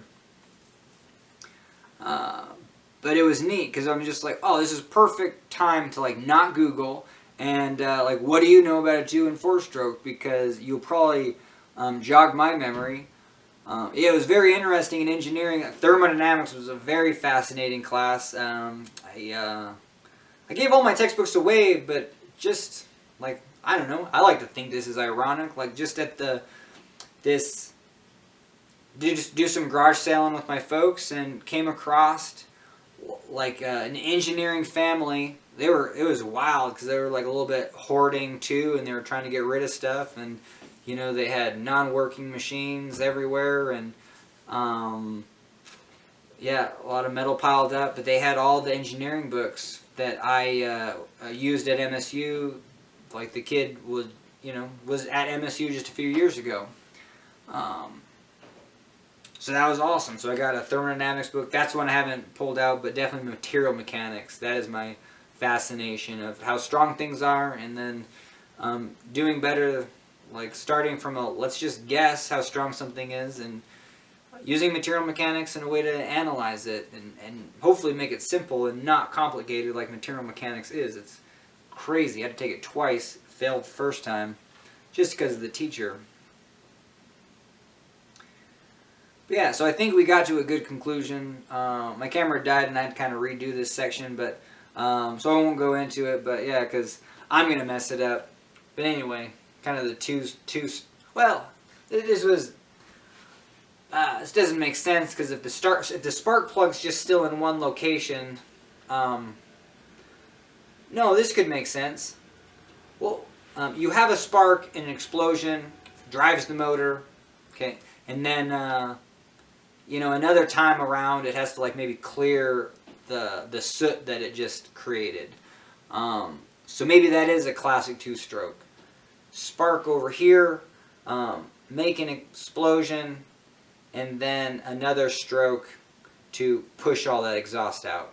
Explosion, and then push out the exhaust, where a 4-stroke would be explosion, push out the exhaust, bring fresh air in, and fuel, compress that fresh air and fuel, and then explode, and then clear it. So, and that's not what I said even the first time just 10 minutes ago, but I think that's kind of more close. But what I'm getting at, doesn't matter even if that's accurate. The whole point is guessing is so intuitive, because the next time I'll guess, I'll actually start there as my starting point and potentially read something about it on Google, and then it'll just add to it. So it's kind of like that memorization process. But the take-home point that I was just like, oh, wait. The fundamentals of how a piston works is identical to a gun. Like, if you have a gun, you don't put the bullet at the end and then, kind of blow it up or something and it pops out. You put the bullet as far close to the wall of the gun as possible, making that, compartment as tight as possible. Ignite it. You have an explosion in the back of the bullet in a very tight area of the chamber, and then so you have rapid expansion. But just the fact that, and then that's going to push the bullet out of the gun, and in that pushing motion, the bullet's going to go faster and faster and faster. Once it leaves the gun, it can't go any faster. So, but that's more obvious, but a piston kind of has to be the same way. Like, you have to have the piston head at kind of its tightest formation, and then you have to blow up that small space and have that piston head like fly all the way down, just like a bullet through the barrel of a gun, because that force is going to drive the shaft of whatever engine you're cranking over. But yeah, just because in my head I was just like, wait, how does a piston work? I mean, you could just think of a piston and then throw some gas and throw some air in there and then ignite it. But if your piston head is at its farthest, what it's just gonna like blow up or something. So you have to have that piston head close, blow it up, and then blow it up this way. So however many times it cycles to bring in fresh fuel and air and then kick out the exhaust, or if it just does it in one go, kick out the exhaust and then squirt in the fuel kind of at the same time. Not quite sure. I'll have to look 2 cycle and 4 cycle up. But that was just kind of a cool, topic that we had today, and just took a couple minutes, but it got us kind of on the right track. Basically, the carburetor, that's always something that kind of goes wrong. But you can't have that as a catch-all, because what, you're gonna replace the carburetor, but that's not good diagnostic tools if you're not paying attention to why it's not running, because at a certain point you can start it up and it does run, but then when you shut it off you can't get it to go again. Carburetor, so if something's throwing a red flag, you can't just start replacing things. I mean, you can, but I even went tonight on YouTube. It's just I replaced the carburetor. I replaced the spark plugs, air filter. Guess what? Things got the same darn problem. And it's that is literally what this backpack blower is doing for me right now. And it's yeah, I could replace the carburetor, but I just don't think that's the issue. So I did a lot of assessment of actually how to get it to run, and taking off the air cover, air filter, I could get it started. It was really sooty. It felt like it was always having thick fuel in it. It felt like it was flooding. So didn't sound... Sometimes when a carburetor, it's got small orifices, and it can... bad oil can get gummy. It can clog up those small spaces where you're not getting fuel. So the take-home point for fundamentals of small engines is if you're not getting fuel, then you ain't getting any combustion. So if you're fitting into that category, that's a definitive category. No combustion whatsoever, no fuel. But even just sluicing it out and taking the air filter off and seeing how just kind of greased, just kind of thick and fuely it is in there, plenty of fuel. And then when I'm pulling, it's kind of trying to burn that. And the fact that I can get it to run when I take all the air filters off means that it needs air. So then that boiled it down to what the heck? Maybe it's the air filter. But then you look at it and it's perfect. And I was well, maybe kind of that fuel is spitting out and spitting onto the air filter, and then it's just not working as good. But you can kind of rule it out. It looks perfect. So then you got to do some more brainstorming. And it's interesting because it's been a long day, but one of the aspects was let's say you have a vacuum and it is really sucking from one end, and then so that air is getting sucked into the tube. It literally has to leave somewhere, right? It's getting sucked into your vacuum. It's got to leave out the backside, vacuum's butthole or something.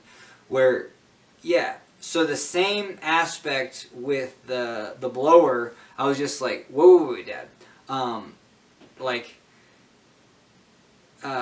Once it starts, it's still kind of sucking for air. But what if, the carburetor's not blocking the air? I was what if it's the muffler?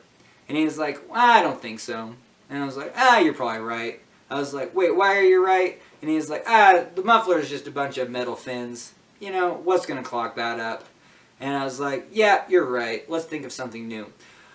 But then kind of the last thing this evening was a person actually saying, dude, these mufflers get clogged up all the time. And it makes sense. There's so much air. I mean, the air that's going through the carburetor is just for the fuel. So even a chainsaw, has air going through the muffler. But these mufflers are pretty big, and I guess they get clogged up. So I think I found the solution. That was a long story. Won't even say the word short. Potentially, haven't cleaned it yet. But if I clean that, potentially I can get this thing to run.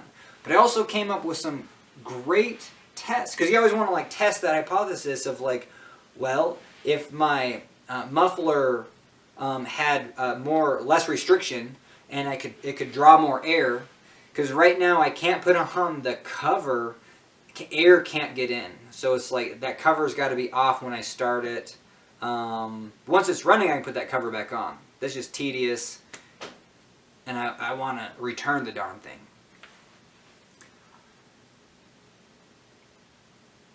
But I thought of a way that I could actually experiment before I clean the muffler. Is I can take my vacuum and kind of tape it to the end of the muffler and turn it on.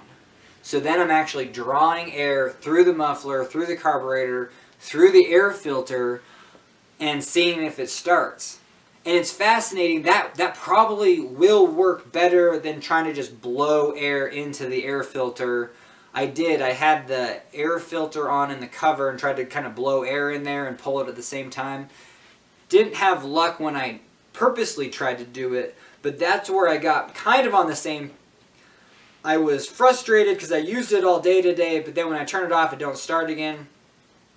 I was like, shoot, I might just return it, but it was all snowy. So what I do is I take the other blower and blow all the snow off, and then after doing that, I go to pull it, and it goes.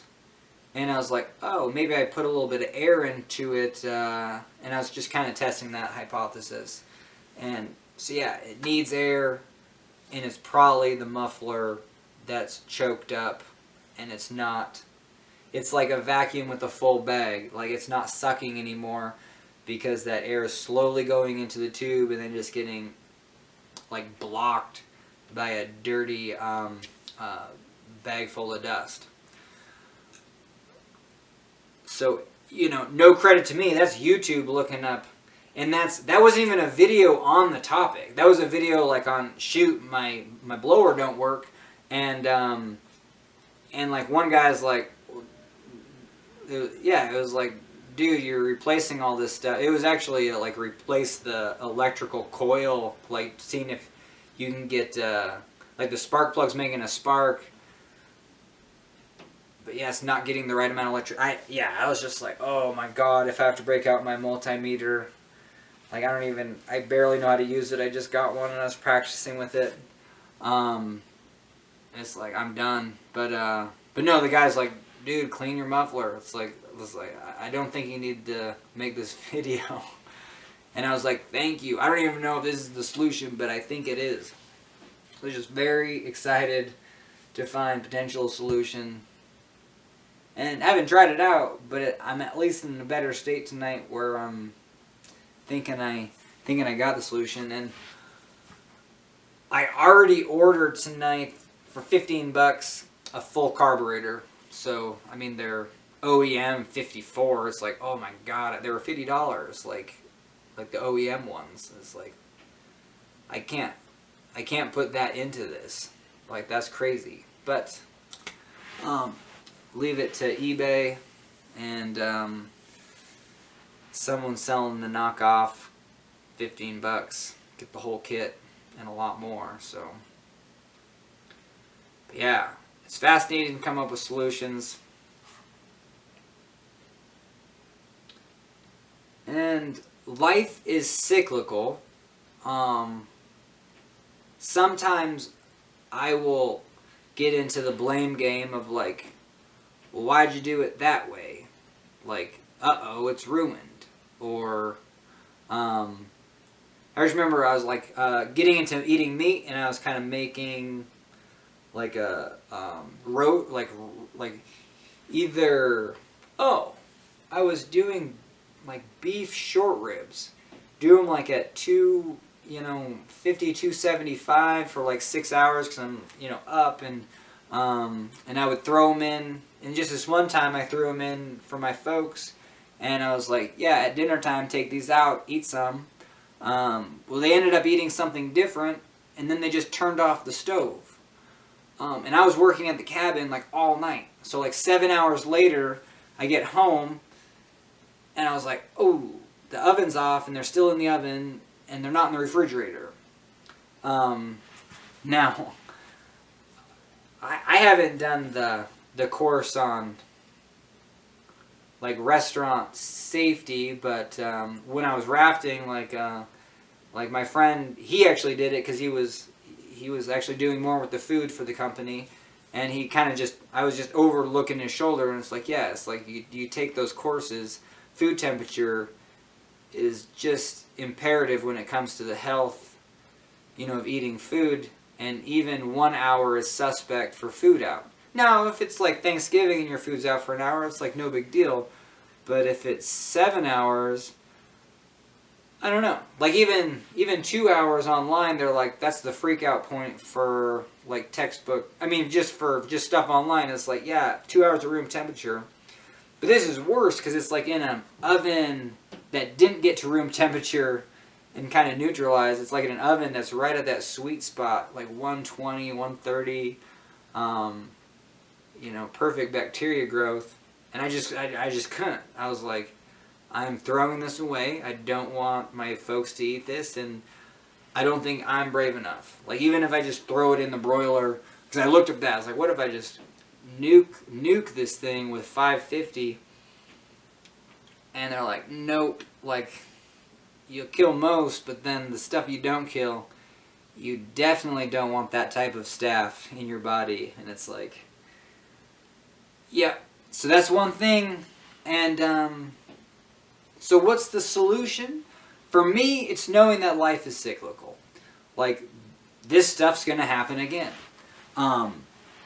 So I never told my parents. All I told my parents is like, take it out of the oven at 6 and go have a meal. Like, enjoy. But for whatever reason, they had something else on the menu, either ordered out or something came up. But I never told them to like, and then once you're done eating, would you please put it in the refrigerator because that's an important thing. Yeah. So that's where it's like life cyclical. This stuff's going to happen again.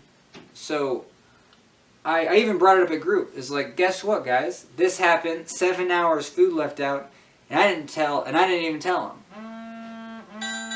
And I was just, yeah. So I just patted myself on the back, even though I'm telling you right now, it's like thrown under the bus. And there was 2 main reasons why I did not tell them, hey, I just threw away this food because it was left out for 7 hours. Like what? Blame's on them? So it just made no sense. It wasn't a solution. It wasn't a solution to anything. It's kind of like that fear tactic, like, don't do it again, like, or else. It's like, no, the next time I make this meal and say, hey, go eat it, and then would you mind putting it in the refrigerator? And even if they don't, that's fine too. People forget. Who cares? So the biggest success was just being able to be like, yeah, I'm just going to let that go. And it wasn't even to let it go. It was just finding the better solution. It's like the telling someone something happened is just a blame game type of scenario where it doesn't really, I don't know, like, it's not satisfying. And yeah, I thought it was, it's always fun to challenge yourself and see like, nope, I don't have to even mention this. Because what's done is done, and yeah, they don't need to know. So that was very interesting.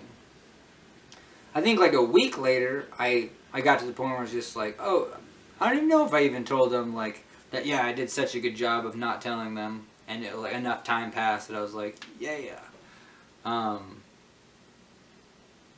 Because yeah, I'm kind of open and honest. I like to talk about different topics with my parents, and they're open to it. And so, just kind of, it's like a growth, that would just be a topic of growth that I wanted to bring up. So it's kind of interesting. But it comes up a lot. It's just like, why are you going to say, hey, you did this, like, don't do it again.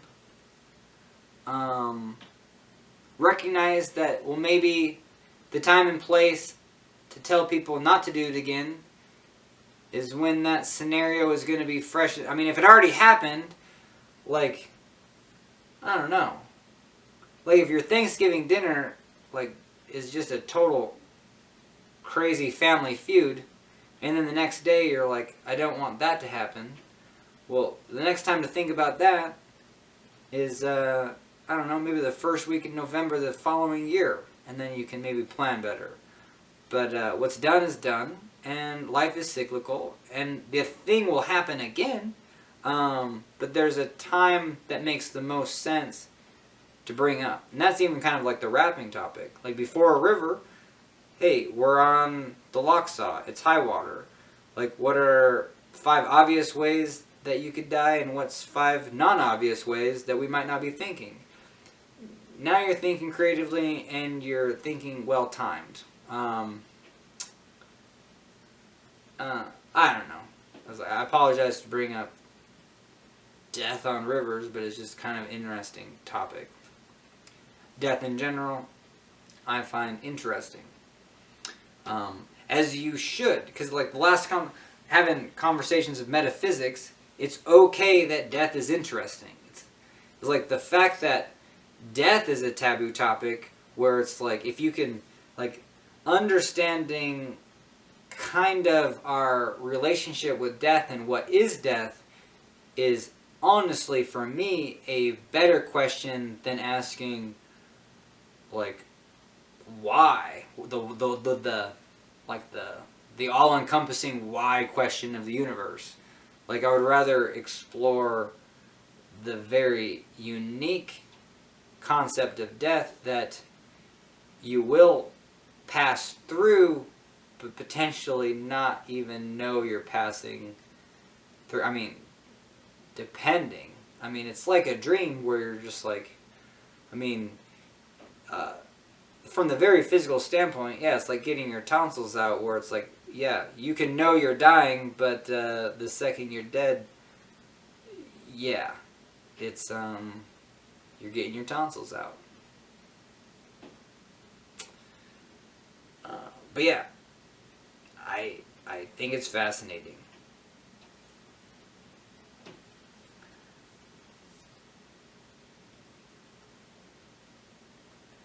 Yeah, that last little bit was what's not solutions. If life's cyclical, when's time to give good solutions?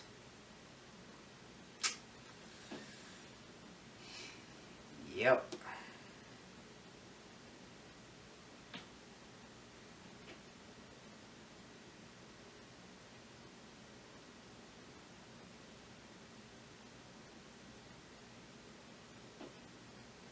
On river trips, one company, we always did debriefs, and it was always satisfying. But maybe it was just satisfying because you gotta, like, be like, yeah, this didn't go right. But then we did a good job of saying, yeah, this didn't go as best, but we learned from it. You know? Is like, well done, guys. Yeah, like cooking a steak. Well done. Not the best, but, it's edible. But I still like the ritual from that company of having very distinct guide debriefings. You know, it was always like a meeting of minds. Is you know, always like the solution is very similar to the other ones. It's like we did the best we could. You know, it's like we're talking about things, but the next time they're going to happen is the next time we're on the river. So that's also, and I just kind of came up with that one myself. It's like, you know, even a debrief at the end of something isn't necessarily the time to like. It's weird. You should almost debrief at the beginning of a trip, thinking about your last trip, but it's not going to be fresh in your mind, so you do debrief after your trip. But see how it makes more sense to do that during the next trip, and then see if you can come up with similarities and differences. Like, is the flow different temperature, different group? You know, are those situations going to come up? Because then that, especially in a leadership environment, it's very easy for people to get tunnel vision, and it's very important that you don't get tunnel vision of like this is the only thing that I'm worried about, because you know, guilty, especially if I get nervous about you know, statistics of death and thinking that it's going to happen at any flip. You know, it's not healthy, and it's not making a game, not making it fun. So that's something I always have to work on.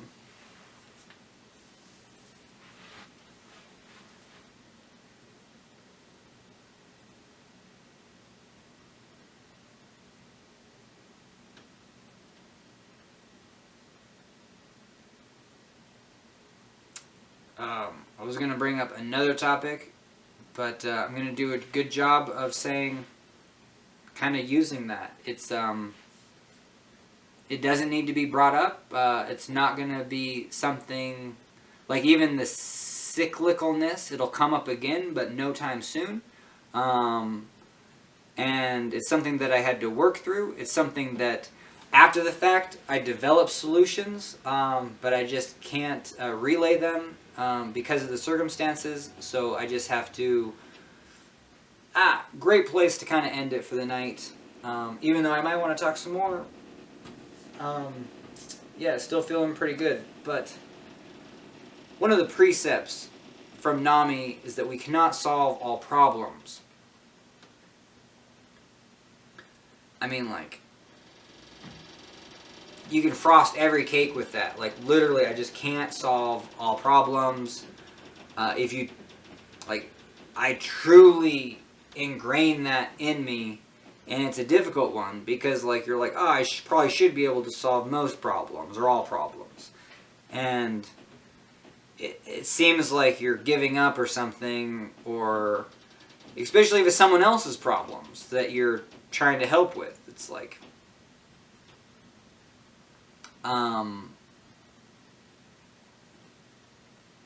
yeah. I'm pretty good at it, but then at times it's just like, no, it's really difficult. Like, I'm not good at it. Like, it's hard to let go of,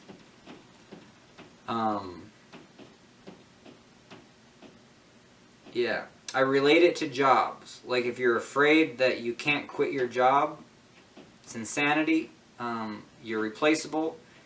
In the nicest way possible, you're replaceable. Like, absolutely nicest way possible. You're replaceable because you're irreplaceable. I mean, I just kind of made that crap up just right now just because it sounded neat. But literally, yes. I mean, because if that's the stressor, especially when it comes to suicide, if you can't quit your job before you quit your life, like, that's crazy. Yes. In your job, you're easily replaceable. Life goes on.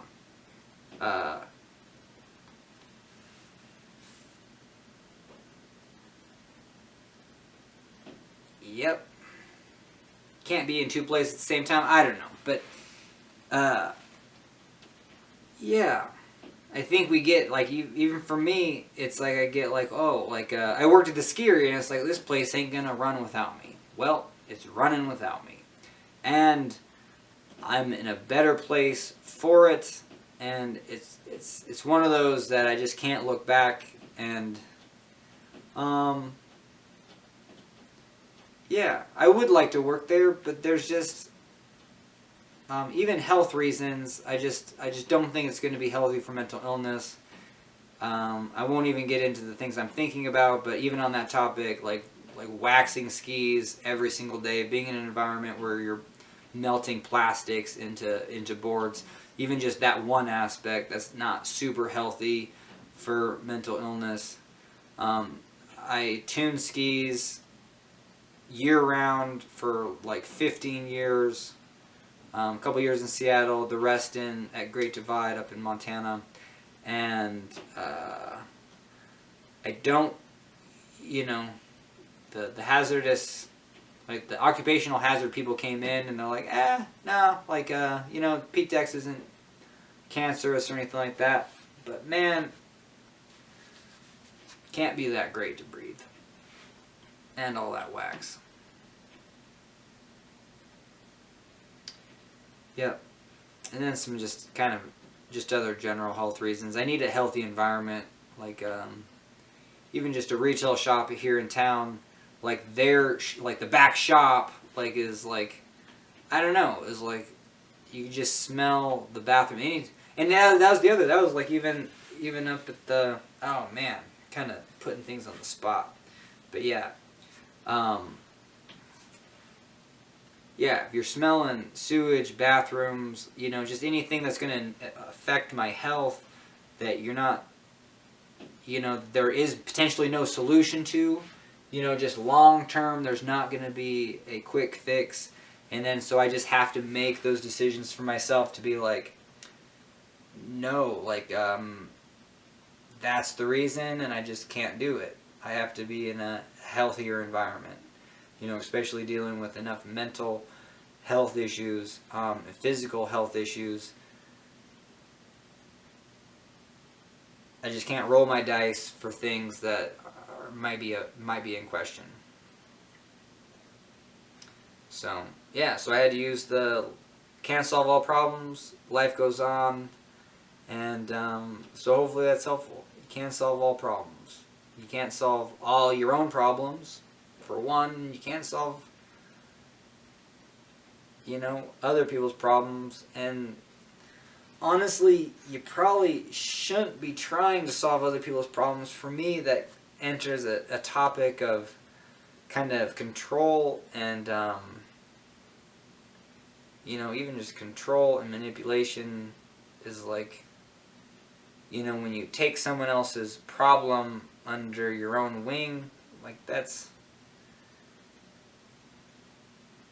if you have permission, yeah, but you might not. You might just think, hey, I can be a help, and that's maybe not what the other person wants. So that's just a general topic, but I think it's important. So you can't solve all problems. You can't solve other people's problems, and you probably shouldn't try to solve other people's problems without permission.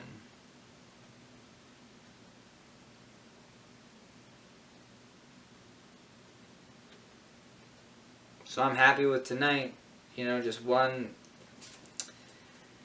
word on the board, solutions. Very interesting.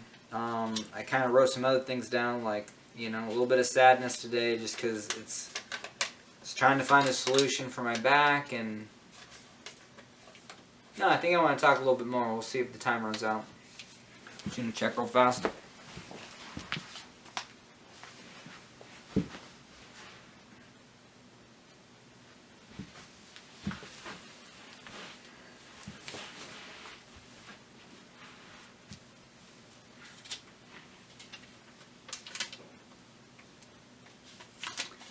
Yeah, I was experiencing some sadness just because when you're working on something that's not working and it doesn't look like it might work, I don't know, like, there is an acceptance there of, like, one aspect is, like, closer, it's like death. You kind of,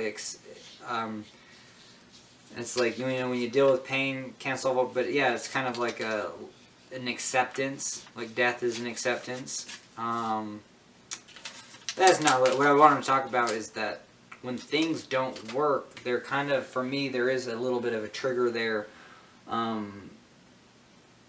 like hallucination, mania, delusions, where, things that barely work, like not broken, but just kind of barely work, like I consider, in my shaman days, I would consider that like a spirit item, just because, it's so influential on, like, even just today, it like drove the mood and the emotion of today, trying to find solutions to a problem, and knowing that, not that I'm stuck with this blower, but for me, I treat inanimate objects like animate objects. Like, this is, I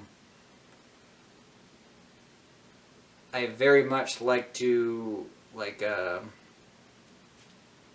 don't know, just kind of take care of inanimate objects. I do that more than, like, have a whole house of plants. I would rather have a whole house of, like, mechanical items that, like, work or something like that. But in Seattle, like, when I, mania, shamanism, drove a car, like, the radio would just, like, hardly work. And, my grandpa was into, like, ham radio, and so I just associated radio waves with my grandpa, and it was kind of that communication device. And so I would just see what songs would kind of, like, pop on. But when I was manic, it was a real spiritual radio type thing, and it really doesn't matter at that point. I think that it had spiritual overtones. But even on the Grand Canyon, like my GoPro like barely worked. Like it would just turn off every once in a while, and I just sometimes, I mean, I would have to look at it, and you know, if it turned off, turn it back on for no apparent reason. And I'm just glad I got all the footage, but I kind of constantly had to be looking at it. It would go like 1, 2, 3 seconds, and then just stop, and then that's when I knew I had to push the button again. And you know, even from that aspect, it was very interstellar, kind of at the end, where you're just like, you know, communicating with someone through a watch. But no, I'm gonna use that statement, I cannot solve all problems, to look at something that is barely working, that in my mind becomes a delusional kind of spirit item of like, I know I can't give an answer to any of that. So then I have to almost use that like I cannot solve all problems. I can't, for me, I don't know what to make of that. I just resort to a rationalistic perspective. I think that's most healthy for me, to be like, throw the hands up in the air, but almost on the, I don't know, coincidences, schmincidences. Like, I don't know. Like, we all have them. I'm fascinated by them, but I don't want to trump up mine to be any more unique than yours. And until somebody wins that $11 million for a coincidence having any connection to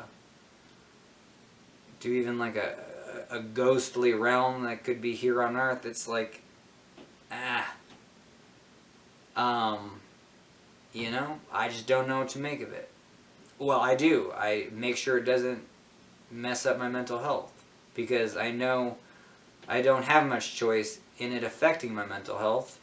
Like, it'll become a delusion, and I don't have a choice in it or not, but I can have a framework that says, I don't know, you're going to be winning $11 million if you can take footage of this radio that's playing you songs that you're just thinking that it's similar to this, or like, you know, when I get to an exciting point and I put up my hands like this, and then wow, that light shines on my face a little bit more. It's like I already kind of, that was a hallucination just 3 days ago, where I was just like, well, how when I got to the most exciting part of the story of getting rescued from Baltimore, that things did kind of get brighter in the video? Well, I think I just showed you why, because I was more back here. And then all the other talks, I'm kind of more over here where things are a little bit darker, blocking that light. So just very similar. And you know, I don't need to go into it, but yeah, I, you know, kind of made the stars move with, like, spacing out. And I did that one basically just by magic eyeing the stars, of just kind of spacing out at the stars for a long time until your kind of eyes gloss over, you're looking at the horizon, and guess what? They can start to move. Now that night, they were just like, they would almost spin around the Earth, or they were spinning in wilder patterns, but that's no different, you know, like I'm the kid that went to church and it was so boring that I would just, you know, sit in the pew and then just like pillow my face into my knuckles until I would see shapes in my eye. You know, glad I didn't do any long-term damage to my eyesight, but I mean, I think that's something you're not going to do as an adult because you don't want to hurt your eyeballs, but even an adult, you can push on your eyeballs right now, close your eyes, and you'll see a bunch of shapes. If you've never done that, it's going to be fascinating, and even as an adult, that could be fascinating. But, yeah, I think things are interesting, but I have to use a very analytical mind to not get hallucinations.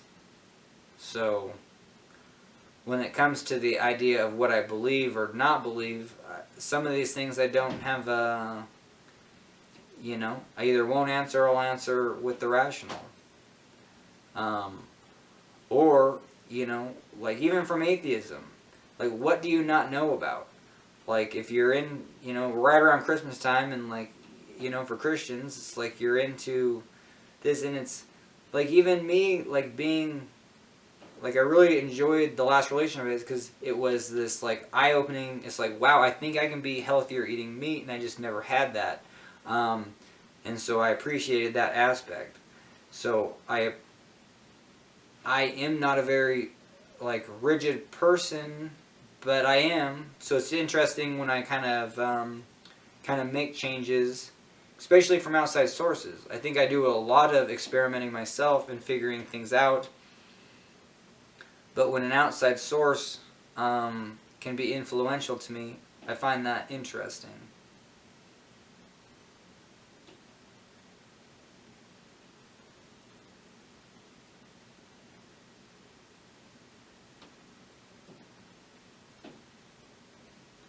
And from my perspective, I'm not interested in like why you believe that. I'm interested in what people believe. It's like, oh, yeah, what do you believe? And yeah, I'll listen. I mean, because it's all the same stuff. We've all heard it over again. And that's the other thing. Statistics shows that there's going to be people that believe this and believe that. So you shouldn't be shocked when you come across a person that believes this or believes that. I mean, that's like the, um, yeah, real quick on politics. But yeah, that's why politics is so interesting, because you have politicians that live in the future. They have this future vision of what they want. You know, either whatever sides you're on of like the sides. It's like you're like, oh, I have this vision for the future, and this is how we should live in the future. And it's like, okay, that seems where politics is, but it's just like, I don't know. It's not taking into consideration just like what things are, even just currently, and yeah, and it's like not living in the moment. I don't know. It's very interesting. That was my take on politics. It's like, yeah, really strong politics is like, nah. Things in 4 years should be this way, and then another 16, hopefully they're this way. That's kind of my take on politics, and it's like, I don't know. I think you're just going to be disappointed if that's kind of what you're living in. Now, I do believe in a democratic society where you're like, yeah, whatever your choices you're making are going to be manifest.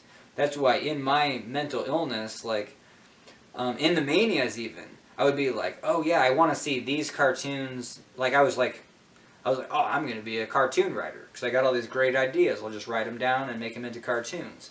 And then when I was really manic up in Seattle, I pulled out the paper and I was like, I saw all the cartoons that, my mind saw all the cartoons that were going to be new and going to come out. They're already on the page. And I was like, wow, look at that.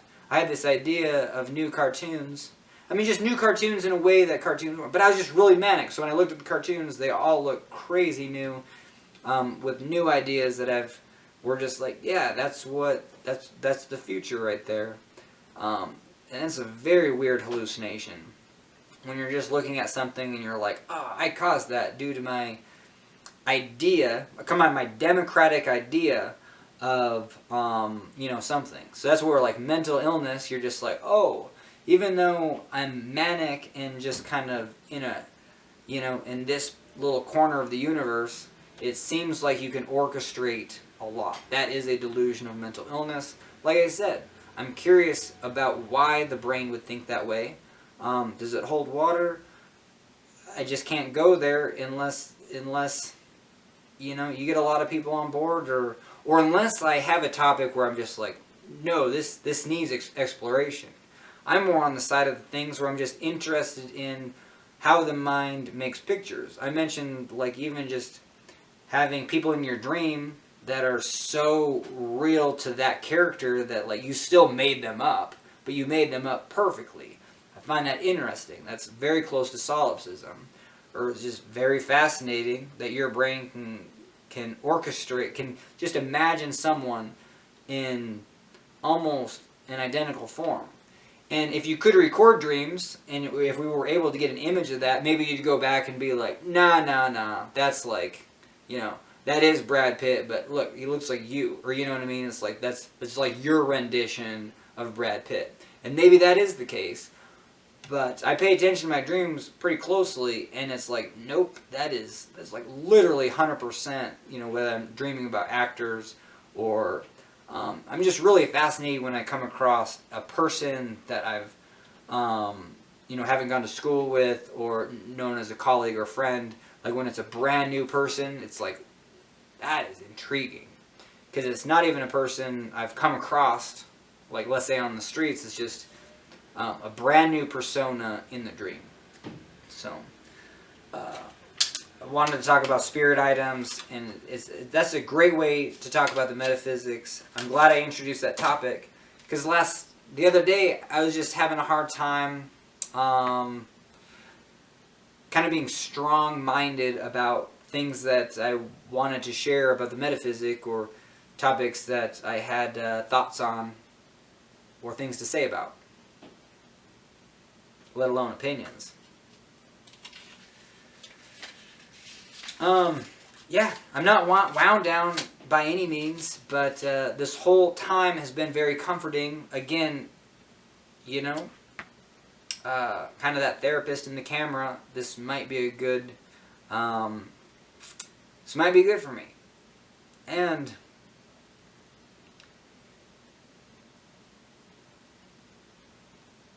yeah, and a lot of the topics have a concise wrap up, so I don't think it's gonna make me into just a chatterbox of infinity. But yeah, it'll be interesting to see how I grow as a person socially, talking to the camera. I know, starting from a place of hypomania and then using that as a great way to share a bunch of ideas all at once. It's like, yeah, the first 10 hours, I want to get all these things out, but we'll see what the next 10 and the next 100 bring. But yeah, I think this could be a format that works. Press play, and it's been very actually simple to take this footage up. Just very quickly cut out the, walking from here to the camera, and I can download very easily and put on YouTube. So this will be potentially a very good, very healthy, very way to express myself, kind of the permanent world of social media through YouTube. Alright, I'm going to call it there. Have a great day, have a great night, have a great one.